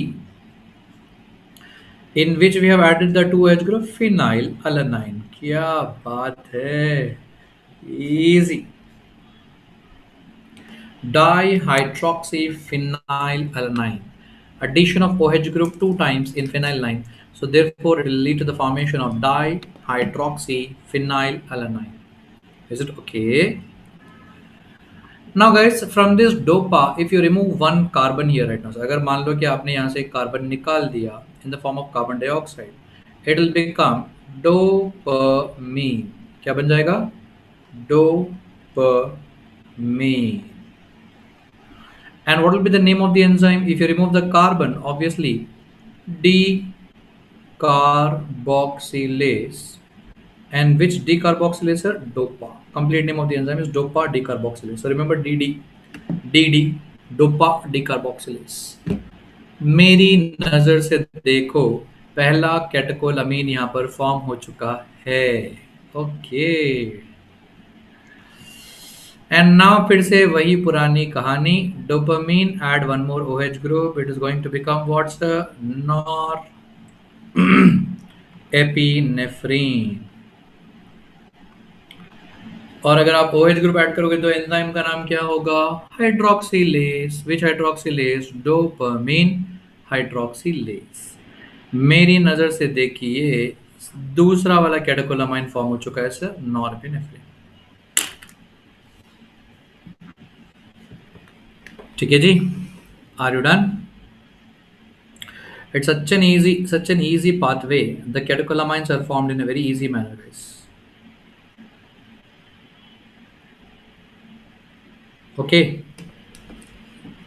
So phenylalanine to tyrosine, tyrosine to dopa, dopa to dopamine, and dopamine to norepinephrine.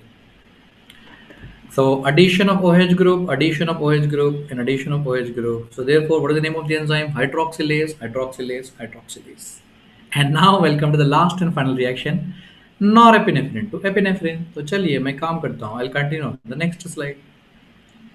एक बारी मैं दोबारा फिर से लिखता हूँ, norepinephrine is going to get converted towards epinephrine. And this is something new reaction for us. And how it is going to get converted to epinephrine? By addition of methyl groups. Norepinephrine is getting converted to epinephrine by addition of methyl group. Methyl group formula will be CH3, methyl group. But the biggest question, who is going to add the methyl group? Remember, it is SAM. SAM is going to add methyl group. Who is SAM? S-adenosyl methionine.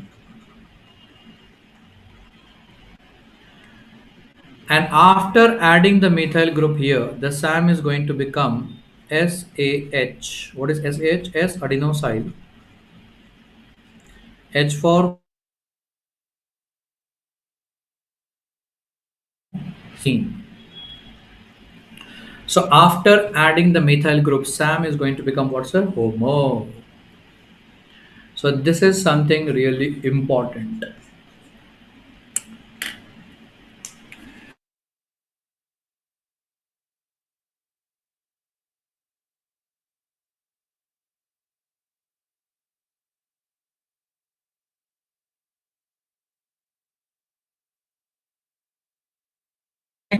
Methyl group यहां पर कौन add करेगा?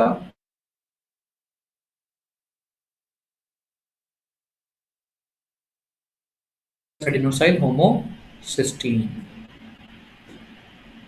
Is it okay? And because we are transferring the methyl group here right now, क्योंकि हम यहाँ पर methyl group transfer कर रहे हैं, therefore what is the name of the enzyme here? Methyl transferase.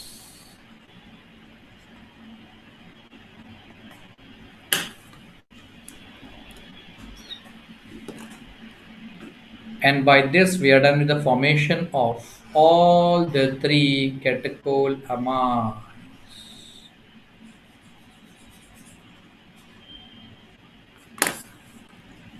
Dopamine, norepinephrine, and epinephrine. All the three catecholamines are done. Sir.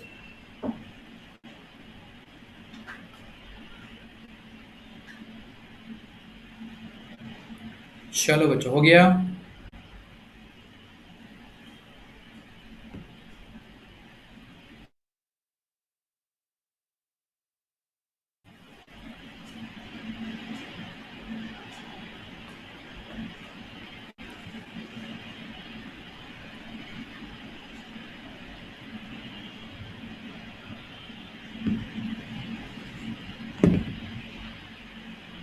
Are you all done?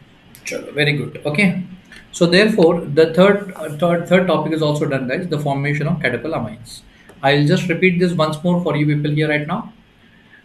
Phenylalanine to tyrosine, phenylalanine hydroxylase, tyrosine to tyrosine hydroxylase, dopa to dopamine, dopa decarboxylase (DD), and then again addition of OH group hydroxylase, and then finally norepinephrine to epinephrine is a new reaction. It's a methylation reaction, very much important.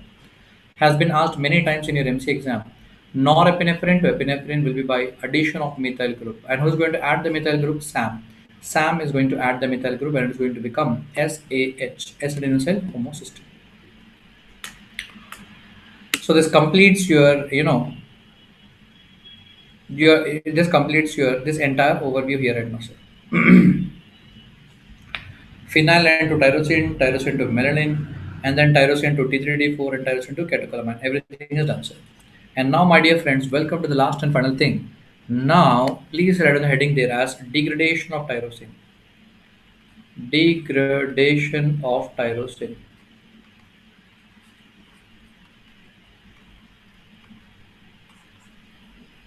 Chalo, select it out. Phenylalanine will now, undergo certain reactions to form tyrosine.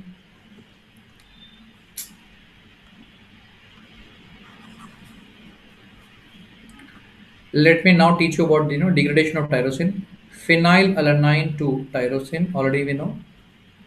And then tyrosine will undergo like two reactions here to form homogentisate. I repeat again, homogentisate. Homogentisate is now going to get converted to mallyl acetoacetate. Guys, I'll tell you one thing very clearly before itself. You don't have to learn this pathway, whatever we are writing here right now. मैं एक बार दोबारा बोल रहा हूँ, ये जो pathway हम लोग यहाँ पर लिख रहे हैं ये पढ़ने का ज़रूरत नहीं है. No need to learn this pathway. Please write there with pencil और समथिंग लाइक दैट कि ये पाथवे पढ़ने का ज़रूरत नहीं है. At the end I tell you what to learn. तो मैलियल एसिटोएसिटेट लिखो और भूल जाओ. And after that write down there as fumaryl acetoacetate लिखो और भूल जाओ. And this is going to finally split into two, and that will be your fumarate. Write it and forget about that. And then acetoacetate. Write it and forget about that. ठीक है. तो phenylalanine to tyrosine, tyrosine to homogentisate, homogentisate to mallyl acetoacetate, and then fumaryl acetoacetate, and then fumarate and acetoacetate.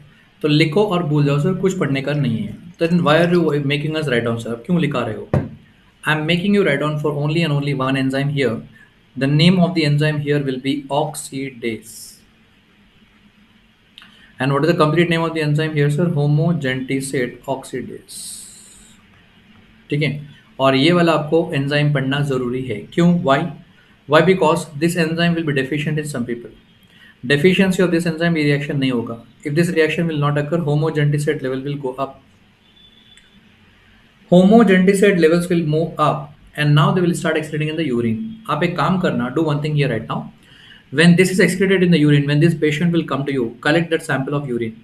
And after collecting that sample of urine from the patient, keep that urine sample without disturbing for some time. बिना disturb किए. उसमें कुछ add मत करो, कुछ remove मत करो, nothing sir. No need to add anything, no need to remove anything. Just keep that urine without disturbing for some time.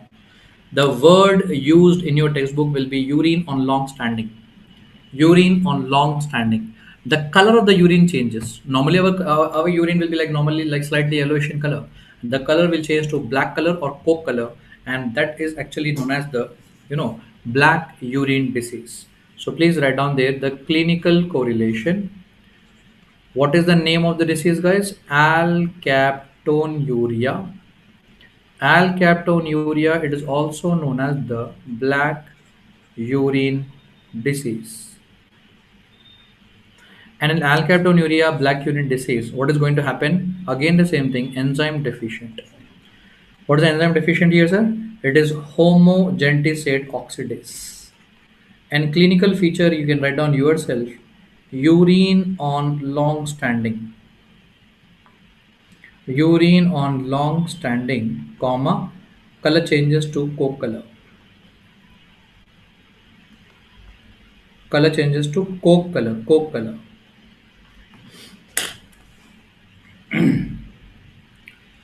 Color of the urine changes to the coke color or black color. That is why it is known as the black urine disease, guys. Okay, that's all for you.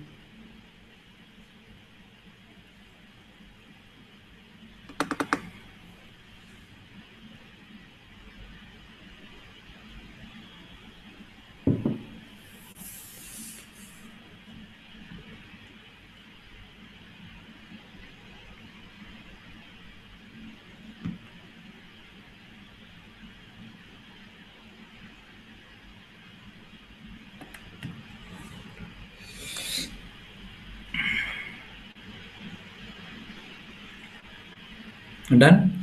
So that is why I was telling you, okay, you don't have to learn the entire pathway.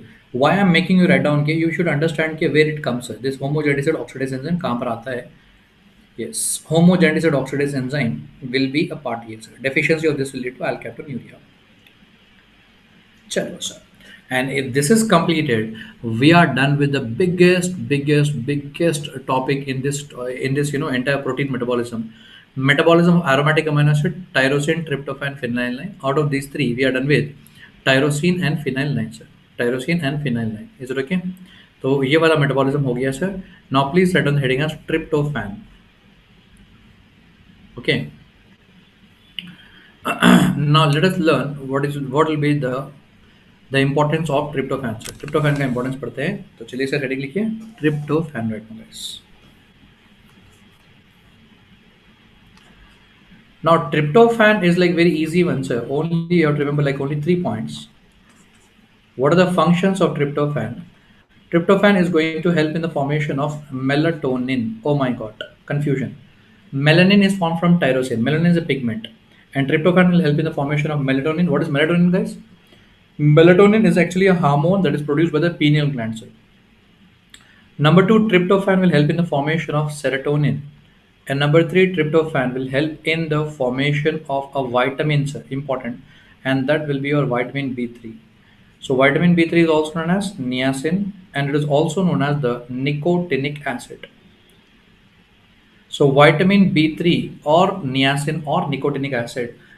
Okay, so this will be formed from which amino acid, sir? Tryptophan amino acid. So melatonin, serotonin, and vitamin B3. These are formed from tryptophan. That's all. Okay, that's all. That is the only thing that you have to remember. Yes, any clinical correlation, sir? Yes, there is a clinical correlation here. There is a disease known as Hartnups disease. Hartnups disease. And what is going to happen in this Hartnups disease, guys? In Hartnups disease, there will be decreased absorption. There will be decreased absorption of amino acid from intestine.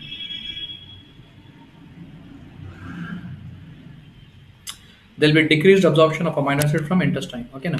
Intestine से हम amino acid absorb नहीं कर सकते.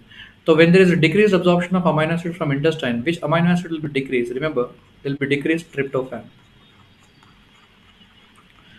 Tryptophan will be more likely decreased. Okay. So now you try to learn this one here rightly. Like this, guys. If there is no tryptophan, then there is no vitamin B3. If there is no vitamin B3, what is the feature? What is the clinical feature? Remember, it will lead to pellagra. Pellagra like symptoms. Pellagra like symptoms will occur. I hope you all know vitamin B3 deficiency will lead to what, guys? Pellagra. Vitamin B3 deficiency will lead to pellagra like symptoms. That's also हो गया done. So, my dear friends, tryptophan is going to form, three things. One is melatonin, serotonin, and vitamin B3. And deficiency of tryptophan in heart nerve disease will lead to pellagra-like symptoms. Okay. So, one of our friend is trying to tell something here. Yes, Paris. This was the question in December 2019, it seems. So, almost every question from our notes, guys. So, please write down the notes properly. Biochemistry, all the questions will be from our notes only. Okay. So, by this we complete the metabolism of aromatic amino acids, tyrosine and then tryptophan and then phenylalanine. हो गया sir, done. Is it okay? I'll give you 2-3 minutes of time. Please revise the aromatic amino acid metabolism. Aromatic amino acid metabolism revise करिए जल्दी से sir. Okay ना? I'll give you 2-3 minutes of time quickly.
Come on, everyone. Are you all done? Sure.